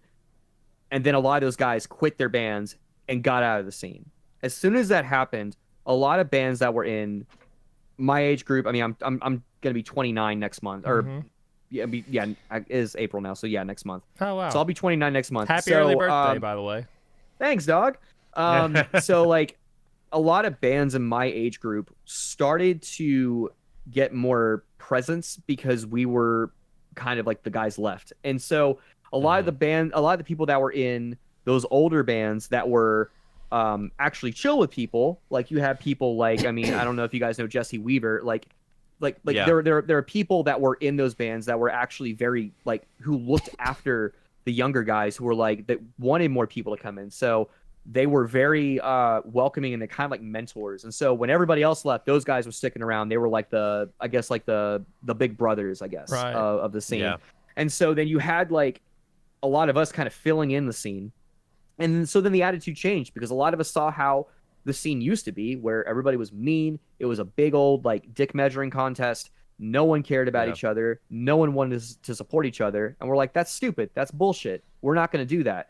So then all these bands were like, we're going to support each other. We're going to hang out. We're going to befriend each other. We're going to buy each other drinks. We're going to do whatever we can to support each other, because we're friends. And there's no reason that we can't be friends. It's like that last... Sorry, it's like that last generation of those stubborn, like, dickhead dudes. They all dissipated, and all the victims of their bullshit basically came together, and it's like, let's rebuild this scene. Let's be good to each other. Let's make some kick-ass music, have some kick-ass shows, and just be good. I love the arc, the story arc. That's an anime arc. That literally is just absolutely. Like... What was really cool also around that time, and this isn't a blanket statement, so I want to make that perfectly clear. This is not a blanket statement, but there was a lot of changeover at venues at that same time as well. So you had a lot of the promoters change out. You had like really, really crappy promoters that were like only book the same bands over and over and over again. To then you started getting guys like, shout out Carlin. I know Carlin. Started to get people like Carlin in the scene who New Brooklyn. Really, like New you Brooklyn. said, I've played there. Yeah. So really like would do like the Jesse Weaver type thing that would bring these new people into the scene and like mentor them, and he became a promoter and became like, and then you had like Jake and the guys that that's obviously a little more newer, but like was those people at that time started what we have now.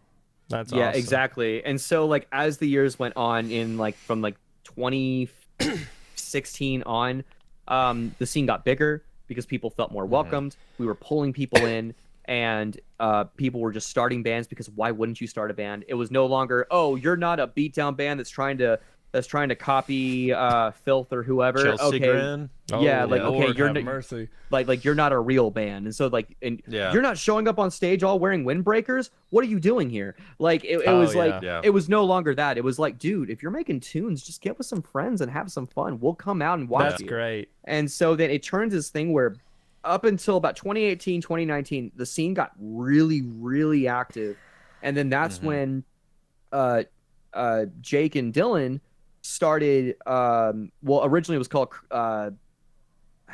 Carved by Stone, because it was a record label. Carved in Stone, Carved in Stone, that Jake was trying to start up, and he was doing interviews with a lot of bands. They had a podcast, and they're like, well, this thing feels like a family. Let's make a music festival. And so then they organized a music festival at the Milestone, and they called it Welcome to the Family. Because the whole idea was like taking all these bands from the Carolinas, Georgia, and trying to get them all together in one big room of like, let's just celebrate the fact that we're all here and making music. And yeah, we're that's all very friends. similar to like, shout out to the Kapoor House. Like the Kapoor House is kind of doing their own thing, and like Ian with the big ass gig, you know, like it's sort of a celebration of like everybody coming together and just being this one giant thing. And like there's other places too that I hate that it's slipping my mind right now, but like those are two examples of stuff that we do here in the Atlanta scene that mirrors that. And I don't want to cut you off. I don't want to stop you from talking about that. There's one more big overarching topic that I want to talk about, then we'll hop into chat and then we'll end. I wish I had like another 4 hours with you, because I feel like honestly we could talk that much, but I want to, respect you guys' time, and I love hearing these stories because I was never a part of. Obviously, I grew up in Georgia, but like I never was a part of those scenes. But it's really cool seeing the parallels between the scenes that I've seen and like what you guys came up with. But yeah. Also, have a good night, Laura. Thanks for showing up. We will read your chats later. But I want to ask you. Sorry. What do you like to listen to? We went over this before we started, and I know what you're going to say, but I want you to tell them, like, what are some of your biggest influences? Because you and I have one big, giant, major influence on both of us, and like generally what you like to listen to. So it's a kind of just inclusive, all inclusive. Like, what do you like? What got you to where you are now, basically? For sure. So I mean, I listen to a lot of different types of music. I'm not super picky. There of course are there are things that I have reservations for where I'm like, it's not me. Totally like I've said before, I'm not a Five Finger Death Punch Seether type guy. Like that. Like that's completely beyond me.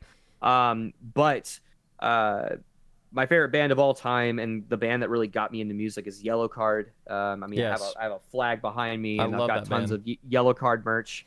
And we were even talking about how they're on tour with Third Eye Blind, and I might pay like the $60 to go see Third Eye Blind just to watch Yellow Card play, buy some merch, and then leave before Third Eye Blind Yeah, I mean, plays. it's so worth it because I wanted to mention this earlier, but save it for the podcast. So when Memphis Mayfire went on tour with Yellow Card, that's when I saw them first. And bro, hold on, let me, excuse me.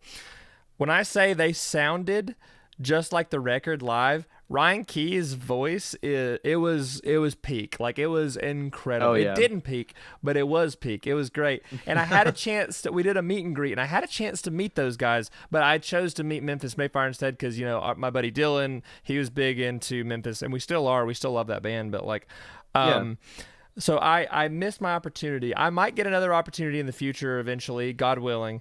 But no, I love when you told me that. I noticed the Yellow Card banner in the background. Yellow Card was a big influence for me too, because, you know, I grew up, we were talking about it, and there was some of the, coming from like the Christian world, like the evangelical Christian Bible Belt area, we weren't really exposed to a lot of heavy stuff because it was like frowned upon by our parents and people around us. So when we started hearing stuff with like down-tuned guitars, crunchy guitars, stuff like that, it really, like, I feel like it changed both of us, you know?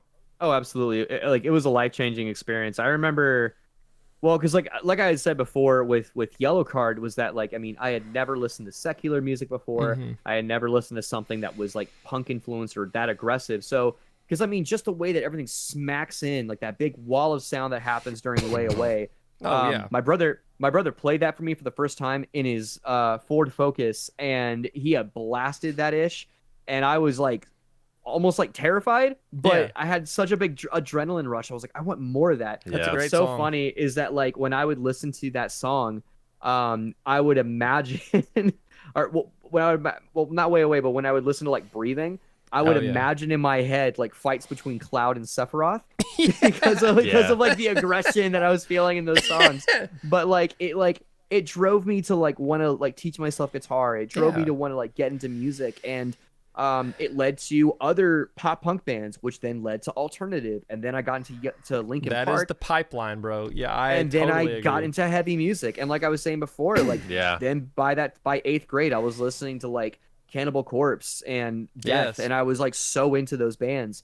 But like I remember like just the first time I had heard the breakdown in One Step Closer, and him just being so in your face of like, shut up when I'm talking to you. I was like, I'm talking to you. Oh. Like I was like, gosh, I was like 10, and I just remember losing my mind. Dude, yeah. I was so excited. Like, and I was like, this feels so good. And then I just was like, I gotta find more. Dude. So to talk more Yellow Card, I remember, songs that really influenced, I think one of the greatest pop punk anthems, and it should be recognized as an anthem, is the song, I hate that I'm blanking on the name. When I need it the most. Well, Light Up the Sky was another one that was huge for me. I thought that song was beautiful. Just the drum break, I learned that drum song, and it's on Paper Walls. It is, help me out. It's like the first song on that album. The Takedown? Takedown, yeah, the Takedown. I think the Takedown, it should be recognized and appreciated. Of course, I forgot the name of that's funny, huh? But the takedown, that song blew me away. I'm terrible at writing drop D and like down tune riffs. I've never been great at it. But they just and then like the drum part, I could nerd out about this forever. And if I ever meet that band, I'm gonna do it, because you know that in the second verse where it goes Yep. It's got that like 16th everything note. picks up. And It took me forever. Oh, it took me forever to learn that on the drums, because he's going, it's like, but he's going LP, the drummer on those records from, I guess he made it to Southern Air. I don't know when they transitioned. Maybe Lift a Sail is when they transitioned drummers, but But that's my personal favorite record. Lift a Sail, when it came out, I think it's their most experimental. It's not the most popular choice, but I think songs like Crash the Gates, Lift a Sail, and then Convocation into what's the name of that one song? It goes Convocation into it's a oh my gosh, Transmission Home. Yeah, Transmission Home is great. And then like the cover or the cameo from Maddie Mullins on my memory is but the Deepest Well. Yeah, Deepest Well. It's got a great like pre-chorus and everything. And just for reference for the newer members, if anybody's new, I know you guys know me. I have the fucking mental capacity of a walnut, so like I can't my memory is doo-doo, and like I just can't. It's just there's a clip, this is totally not related, there's a clip of Michael Jackson interview. He's just doo-doo feces all over the wall and it stunk so bad. That's my memory, bro. It's horrible. But yeah, dude, I love when you mention Yellow Card, I'm like, I can talk to this guy for days, because for sure. I love those albums. And like so Paper Walls is my favorite record. And so when Paper Walls came out, it was 2007. I was 12. So I mean, it wasn't like, I liked it back then because of the way it sounded. Yeah. But it didn't resonate for me until I got older. And I remember because I remember back in like when I was in college and I started going through like a mental health crisis and starting to realize, I like have like these like really terrible thoughts about myself and the world and everything else. And, Paper Walls is a song that like whenever I think about it, I get a little choked up. And a similar thing happens with like with another song they have from their self-titled record, A Place We Set Afire. Yes. But for different reasons, because that track is written directly to fans saying, hey, we don't want to break up, but we have to because this thing is over. Like we don't have to say goodbye, but we'll get lost in time. And that's a good one. But Paper Walls to me was like the chorus of like, hear me now, you will never be alone. And I'm reminded of my family and my friends and the friends I've made in the music scene, and the friends I've made online through Kingdom Hearts and Final Fantasy. And my favorite thing from that entire song is when everything cuts out and it's just acoustic.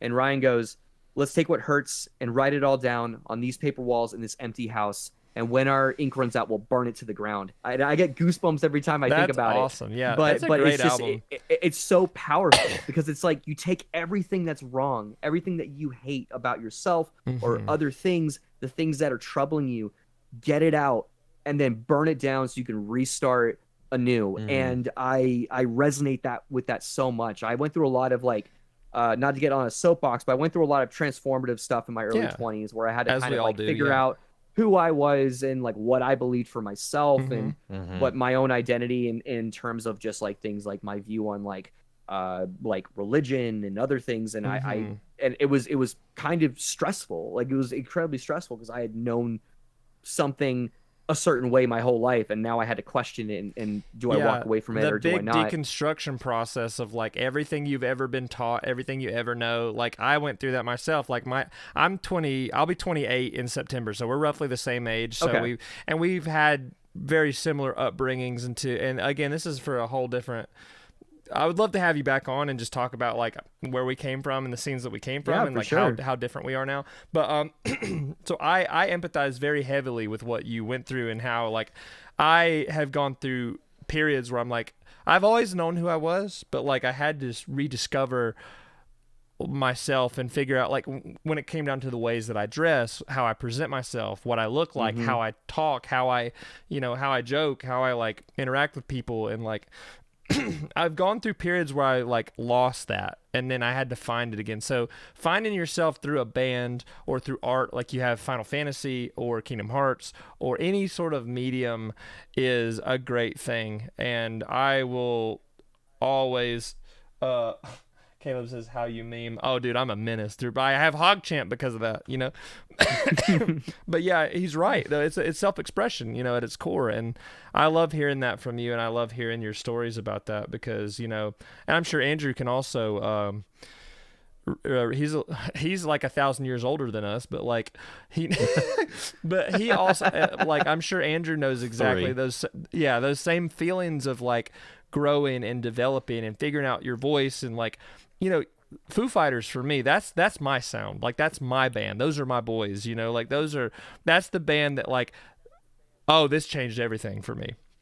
You know, learning about like Sound City and then Sonic Highways documentary and back and forth, like, and then Dave Grohl being who he is, and like, that is my yellow card for you.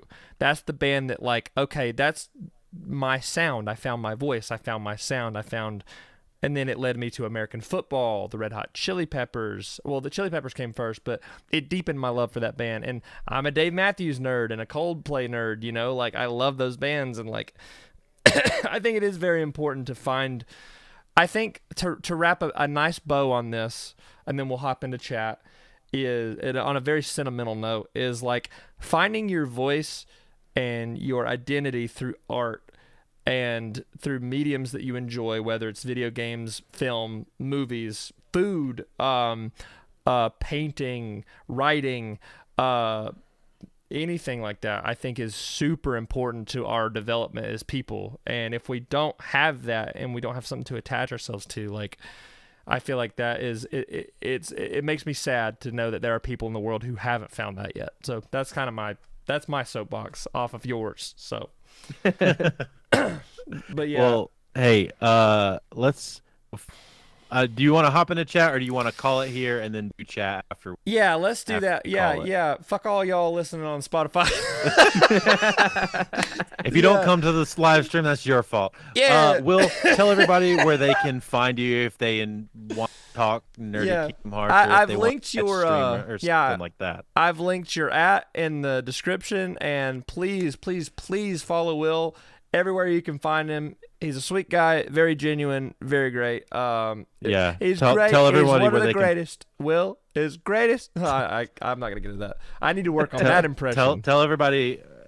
Tell everybody where they can find streamer. you. Oh hell yeah, he's got a voice, baby. So yeah, I mean, you can find me a lot of places. I mean, I'm on Twitter, Threads, Instagram. I'm on Twitch. I'm a Twitch partner, and right now we're streaming Persona 3 FES. Nice.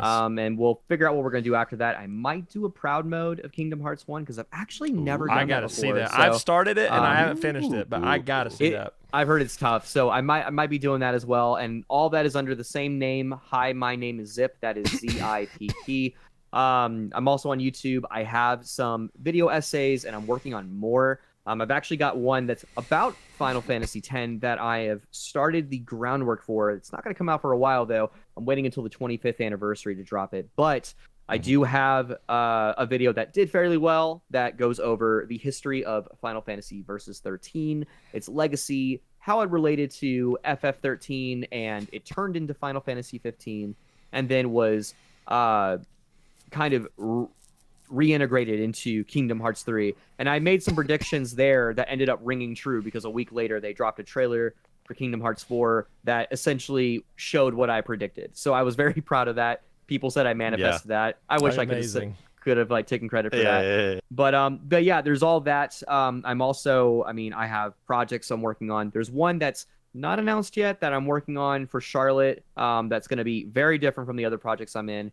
But I'm in the Dirty Lowdown. You can follow us on Spotify, anywhere else you get your streaming music, and we're on Facebook, Instagram, you know, all that fun stuff. Same thing with There Is Art in Everything. And we've got some really special stuff we're working on with that as well. So yeah, lots of really fun, exciting stuff we're working on, and yeah, I'm just constantly trying to stay busy. Yeah, same, man. Yeah, we're gonna link that Final Fantasy versus the video in the description as well. Oh, sweet. Of the audio and video. So if people want to just go direct to that video, because that was, I think I even messaged you whenever. Yeah, that one's the one that popped off. I was like, yo, dude, this is crazy. Dude, it blew my mind when I posted it. I was like, okay, maybe I'll get like 100 views. That'll be cool. Because like in the past, I've never really had anything more than that. That's awesome. And then like put it there, and I'm like, oh, it's 150. Oh, 500. Oh, 1K. What is going on? And I love that feeling. Yeah, and so like I've got other videos I'm working on that are gonna be coming out soon. It's just a matter of finding the time. I've got my hands in so many things at any given time. Yeah, I feel just you. Finding the time. Yeah, I feel like Andrew and I can empathize with that for sure. Yeah, for sure. I've got a review and analysis for FF7 Rebirth that I've been trying to get knocked out, but whenever that drops, it'll happen. I'm not worried about the timeline on it. Just that's the next video that I'm working on. Yeah, 100%. Well, I'm excited to see that one. Sign us out, Andrew. Well, do your thing, Bubba. Hey, if anybody wants to listen to this after the fact, we will have this on the Things Podcast channel on YouTube and on Things We Like podcast on any podcast platform that you might want to listen to audio-wise. Spotify also has video as well as more. Like, subscribe, go check out at my name, follow badluckbrooks and at Music by Drew for our dumb socials.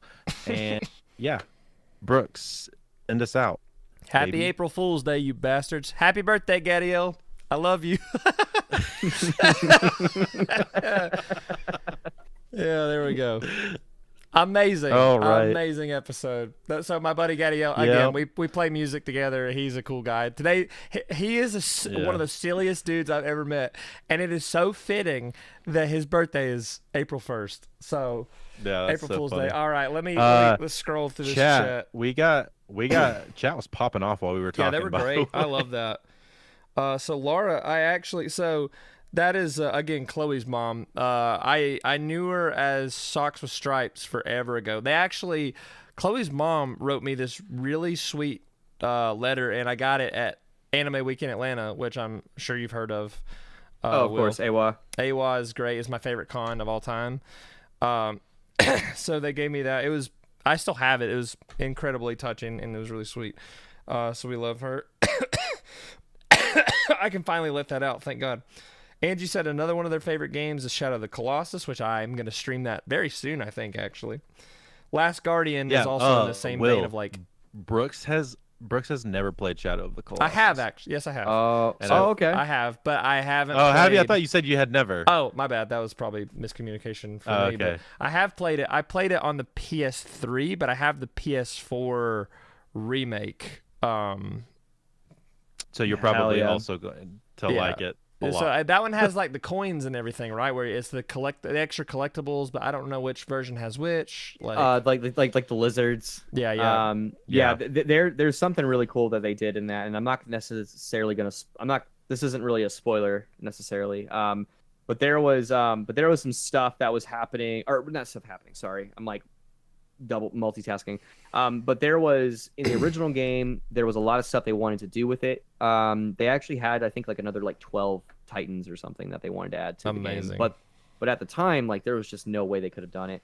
And I wish they would have done that for the remake, because there are certain things that they do that's really cool. Yeah. That's not one of them, though. But there was a whole thing where people were like, oh, like, there's this whole thing that looks like an area I could get into. If only I can just get in there. And there's this whole thing they do where, like, for years, people were trying to find ways, like, oh, you can glitch through or whatever. But none of it happened, because none of it was empty. There was nothing in there. Right. Yeah, it was an empty zone. Yeah, and so what they did was they added that feature back into the game. So the remake has that feature of essentially some cut content, not all the cut content. Yeah, but just enough of it to taste. Yeah. Yeah, exactly. So then you get to, like, it's the definitive way now to play, because you get to play it, and now, like, everything has like I mean, it has like those little extra touches that the developers originally wanted to put in, but sadly could not. Brooks, did you ever beat the game? No. No, but I played. Oh, okay. I played Oh, deep into it, but I dude. never beat it. No. Unfortunately, I know what the ending is. So literally, I was gonna say, but like experiencing the last 5 seconds of that game is yeah, the I know. most frustrating and sad thing in the world. Yeah, I want to experience it like for myself, because that's a whole different thing. Seeing it and then experiencing yourself is different. So let me speed run the chat real quick. Yeah. All right, ready? For it. So we're gonna do Dr. Death is Cyberpunk is somewhat decent content, but they still have a lot of upgrading to do. I don't know. I haven't played the game, but if Dr. Deathwish says it, he's probably got a point. So Angie was talking about Shadow of the Colossus: The Last Guardian. Eco is another game that I remember playing the demo of, but I've never actually played, which is also a really cool game. Laura says Pepper Grinder looks fun. That's Chloe's mom. Cody shows up. Shout out to her mom. Full legal name from Caleb. I'm just going to get to the... Laura said, Miss Final Fantasy 7 and 8. Then Kingdom Hearts came out, and I had my first apartment. Let's just say I got lots of sick days to beat it. That's amazing. I love that. And then Chaz shows up. We love Chaz. He's a mutual friend of, some of the music guys I know. Let's see. Not played Atari, but original systems, and they were talking about that. I want to highlight some of the... Caleb was talking about the Atlanta scene is very, very nice. Laura wished you a happy early birthday, which is really sweet. Sorry for not changing. I'm running the fuck out of Hades. That's awesome. Hades, I've heard, is very, very good. Tristan loves Hades. Masada, very late to the show, but here to support Zip. So I'm sure you know Masada. I do. That's one of my homeboys. That's we awesome. actually went to college together, and very cool. We hang out at anime conventions. That's sick. You're always welcome here. We love Will. He's a great dude. If I missed any of your chat, sorry. I just see you guys talking to each other, so I want to try to highlight the ones that are saying a statement. Yeah. Chaz said instant sub. Can't wait to watch your content. Yeah, I need thank you so much, dude. Yeah, I need to catch up on my Will content because I need to get familiarized with his music and all of his other videos. I need to watch the big video. Yeah. And my newer content's a little more humorous, which is so it's a little more lighthearted. I will be judging you heavily and just making you feel bad about it. So no, I will say if there's something that Brooks loves, it's deep dive on a freaking topic. Oh, hell yeah. Hey, if you couldn't tell by my energy tonight, period piece. Yeah, dude, if you couldn't tell by my energy, I'll gravitate towards things we like. There you go. But my interests shift very hard, and when I'm into something, I'm into it. I started The Sopranos last year, and I've been watching it, but I stopped watching it because I got back into the FromSoft games. I've been doing that, and then I'll be heavy into one thing, and then I'll be heavy into another, and then heavy into Zelda, and then heavy into whatever. So when I get into something, I dig my claws into it. You know what I mean? And it's that's how I've been with Star Wars lately. Oh yeah, of course. Will, how's been your experience streaming? Because you haven't. It's been recent since you started, right? Yeah, I started streaming I want to say December. I got affiliate in January. I'm not streaming as much just because I got to a point where I barely had time for myself. Yeah, and I feel that. But you already hit partner. Oh gosh, no, partner. I think you have to have 1,000 followers, and then you need to a concurrent 75 at any given time. Okay, I feel like it's harder. It's way harder now than it used to be from what I remember. It's way harder now. But getting affiliate was super easy. But I'm trying to stream more often. It's just more of right now there's so much going on, so I'm just trying to find trying to figure out a schedule. So right now I only delegate it to Saturdays and sometimes Fridays or Sundays. Until I can figure out a more consistent schedule. But it's been really fun. I've actually really liked it a lot. At first I thought I was gonna be nervous about it because I was no, people are gonna watch me play. I essentially just act as if I'm just playing in front of two of my best friends, and then I'm okay, cool. I talk about it's almost with the performance thing. I love that. Yeah, I was gonna say the performance side of probably comes out a little bit too, is as far as having conversations with the people that you perceive in your mind. And exactly. What's your bands again? Just I want to add them to. Oh, the for sure. playlist. The Dirty Lowdown. It's 4 separate words. So lowdown is low down. I And see it. there is art in everything. Yeah, that's the one I know. I didn't know the Dirty Lowdown, so I'm gonna put all this in the music we like. But Sick. continue, Andrew. Sorry. Yeah. No, you were just saying like the performance side, I'm sure comes out a little bit. Oh, for sure, for sure. And like one thing I like too about it is that I love when people are active in chat because I have way more fun streaming when I'm talking to chat. I don't really like because if I just want to play the game, I'll just play the game.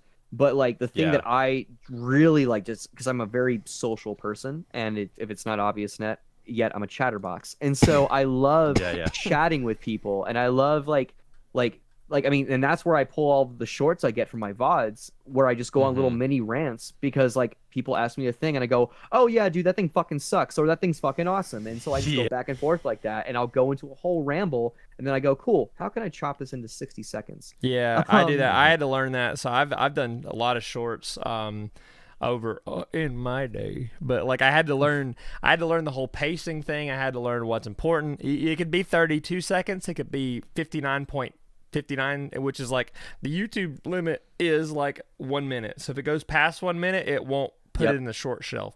So exactly, you have to learn what is important enough to leave in, and then like what is for sure. Like I because I stammer, and I use a lot of and so I will chop so much of that out, and so I'll spend an hour working on like a short, just be like, cool, chop all that out, add little visual flares, add like I need to find a way how to like do things a little more efficiently, like in terms of like talk to like Brooks. presets. Brooks is the king. Absolutely, because like I do everything by hand. So every time that I make a video and I have some sort of image or a screenshot of text that goes whoop and then pops in and then zooms in, did not mean to hit my mic there, and then blur the background, and then have it go whoop and disappear again, and then unblur the background. I do every single one of those by hand because I haven't set up a preset. Just go cool, click, drag. Do you use Premiere Pro, or what do you use to edit? I use Premiere and After Effects. Dude, I'm gonna change your once I teach you how to use adjustment layers and how to use those properly, it'll change your life. My friend Matt, shout out to Matt, the Don Schneck.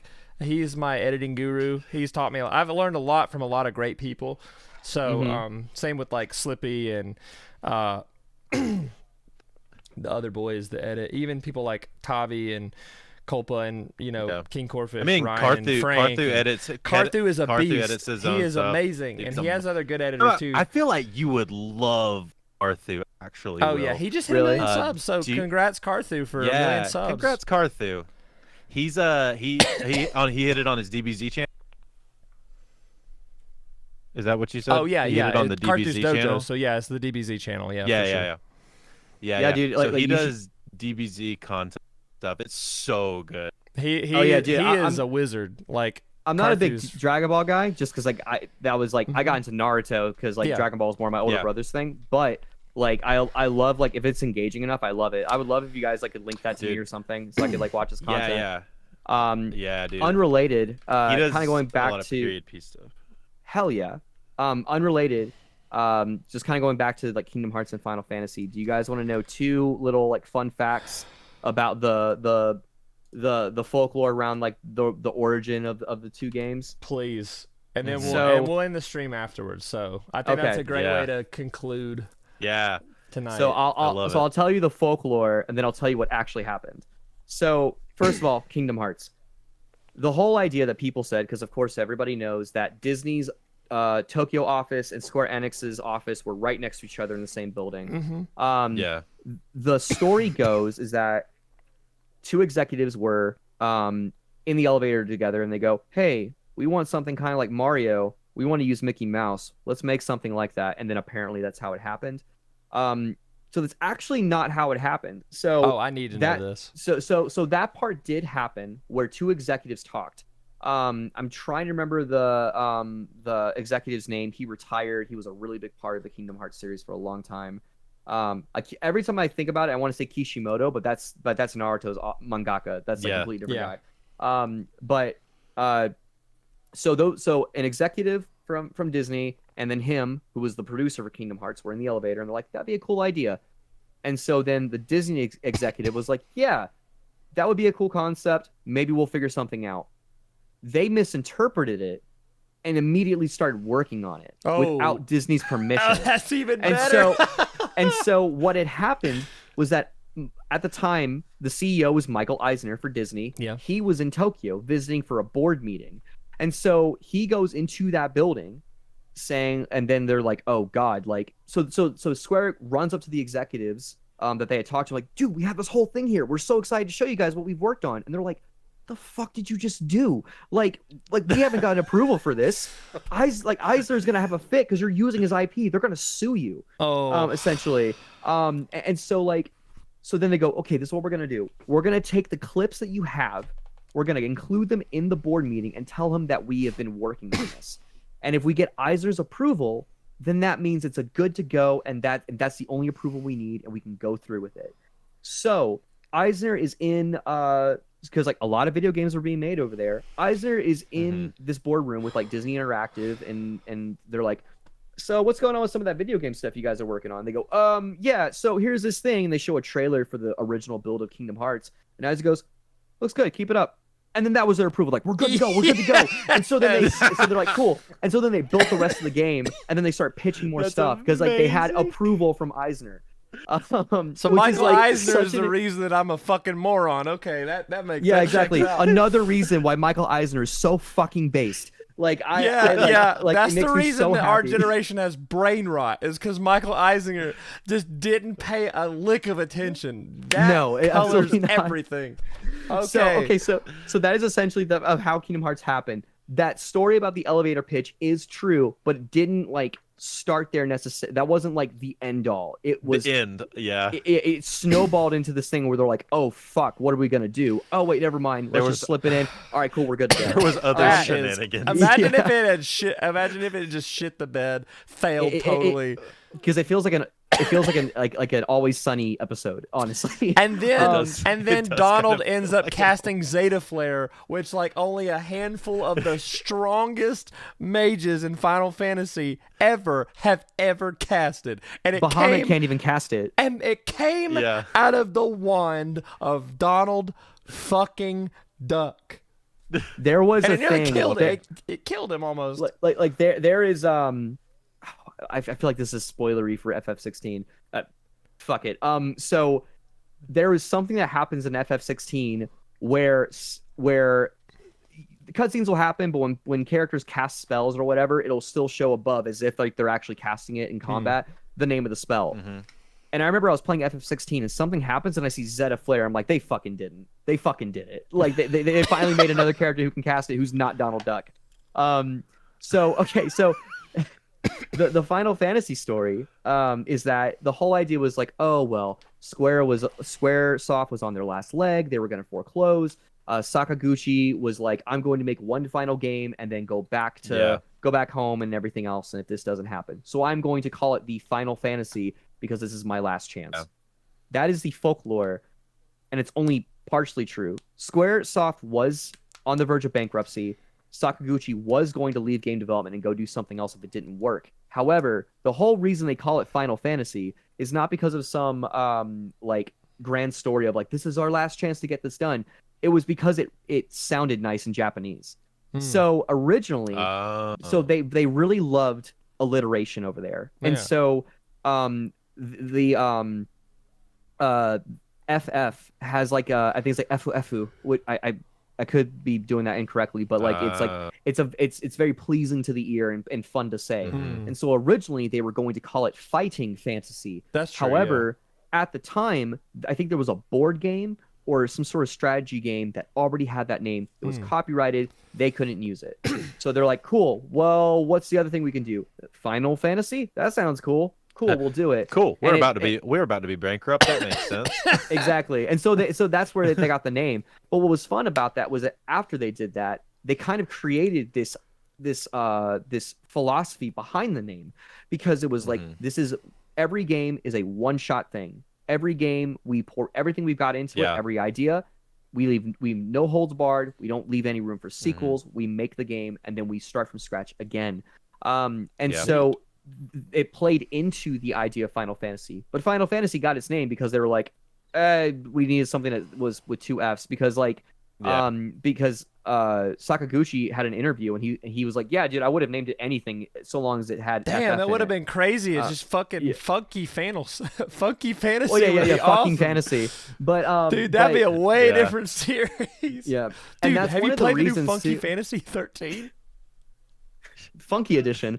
But Funky like, Kong? but what's interesting about that too is that when you look at that big philosophy, it's one of the reasons why Final Fantasy X-2 was such a point of contention for a lot of people. At that point, Sakaguchi had already left the company. He had resigned. He had moved on to other things. And Yoichi Wada, who was the CEO at the time, was like, okay, cool, because he had been trying to get Sakaguchi to make sequels. Let's milk this cow as much as we can. Sakaguchi, being an artist, was like, I'm not doing that. This goes against the philosophy of what I think these games should have. And as soon as he left, he's like, all right, finally, he's fucking gone. Let's make a sequel of it. And so not just the tonal shift that people had an issue with and the fact that it was like, it went from this like deep story about like, you know, like self-sacrifice and taking on responsibility to girls' night. But it was also because the fact that like the game itself kind of betrayed the whole philosophy that Sakaguchi had laid down for the series of from the you beginning, do a one-time shot and you move on to the next thing. And people had an issue with that even back then. Wow. But I would argue is that the reason that they are now fine with all the remakes of Fantasy VII? Yeah. So people are weird about that too. 10 well, I'm saying 10-2 took the fall so that Rebirth could be a less obtrusive fall. Oh my god, I have so many stories. I need to tell you this story about this. Okay, so because ever since Final Fantasy VII came out and they started making other games that had better looking graphics, people have been clamoring to get that game remade. In Japan, I think it was when 10 first came out, there was a guy in line who was the very first person in the whole world to get his copy of Final Fantasy X. Oh my god. He gets it. The news reporters come out to him and said, you are the first person to get your copy of Final Fantasy X. What do you have to say? He takes the mic, looks dead in the camera, and goes, remake Final Fantasy VII. Oh my god. People have been wanting to get that game 3 years after it came out because that game was so iconic. And when they did a tech demo for the PS3 to show a recreation of the opening, everybody was like, holy fuck, they're remaking it. Psych, it was just to show what the PS3 can do. People were pissed. When they finally did it, people were excited. I'm one of those people that's very excited about it, and I love what they're doing. However, it, of course, because it's such a game that touched a lot of people, especially when they were really young at a very formidable age. There's a lot of people that also like this. There's a lot of people that look at the remakes like, this is bullshit. This is stupid. They're doing all this weird stuff. But the thing is, like, all the people that are working on it are the people that worked on the original. Like, Tetsuya Nomura is a creative director. He was the character designer. He's also the one who, spoiler for anyone who hasn't played Final Fantasy VII, he's the one who suggested we should. So, Kitase, who was the producer for the game, was the director for the original game. Him and Sakaguchi were like, let's do a thing where we just kill everyone, but you have to pick 3 party members to take with you, and that's all you can do. And then Tetsuya Nomura stepped in and said, why don't we just kill one character and make it impactful? And that's how they chose to kill off Aerith. That's smart. Wow. That's smart. Yeah, and smart. That's like a well-known thing, so I wouldn't. It is a spoiler. I but think like most people know that. Know. And so like and then like of course you have people like oh my goodness, I can't remember his name for the life of me, but I'm gonna lose my mind if I try to remember it. But the original scenario writer, who's been the scenario writer for almost every mainline Final Fantasy game since 7, is still the scenario writer for this one. And people want to come in and be like, oh, well, Tetsuya Nomura is like Kingdom Heartsing it, putting Kingdom Hearts stuff in it and making it complicated. And I'm like, no, dude, like this is Final Fantasy shit. The reason why this is crazy is because it's Final Fantasy. And the reason why Kingdom Hearts feels the way it is because it's a final, like it has Final Fantasy elements in it. Like blood. Like it's got Final Fantasy blood in it. It's got its DNA. And so like there's this whole point of contention on Twitter and other places where everybody's like, they turned my Final Fantasy VII into a Kingdom Hearts game. And I'm like, no, they didn't. They're trying to make things interesting and keep you on your toes while still telling essentially the same story, but keep you guessing. And what I think they're doing is incredibly smart. They also like just from a let's strictly business perspective. Hmm. Sure, they could Mm-hmm. fully redo the exact same way and not change anything Yep. and sell it for $70, I guess, but that's not really their MO, you No, know? it's not. Like if and like it keeps to the soul and heart of what they do with Final Fantasy game to literally take a game has already been made and all right, we're gonna change up a bunch of this stuff. Like we're gonna throw the whole half the story out. We're gonna keep the beats like similar or Mhm. like the main story plot like the same roughly. And I think even some of the main story plot may have changed because I haven't played the new game, but I know I've heard maybe even some of the main story plot has shifted slightly. It has. But that's fine though. They can do that. Exactly. Well, and that's the thing too, because like this is a point that a lot of people have made. If they were to have just done a 1-to-1 remake, recreated everything exactly how it is, People and would have kept been it to pissed. like maybe one game. There's no pleasing everyone. Yeah, there's no pleasing everyone, but also it wouldn't have been as iconic.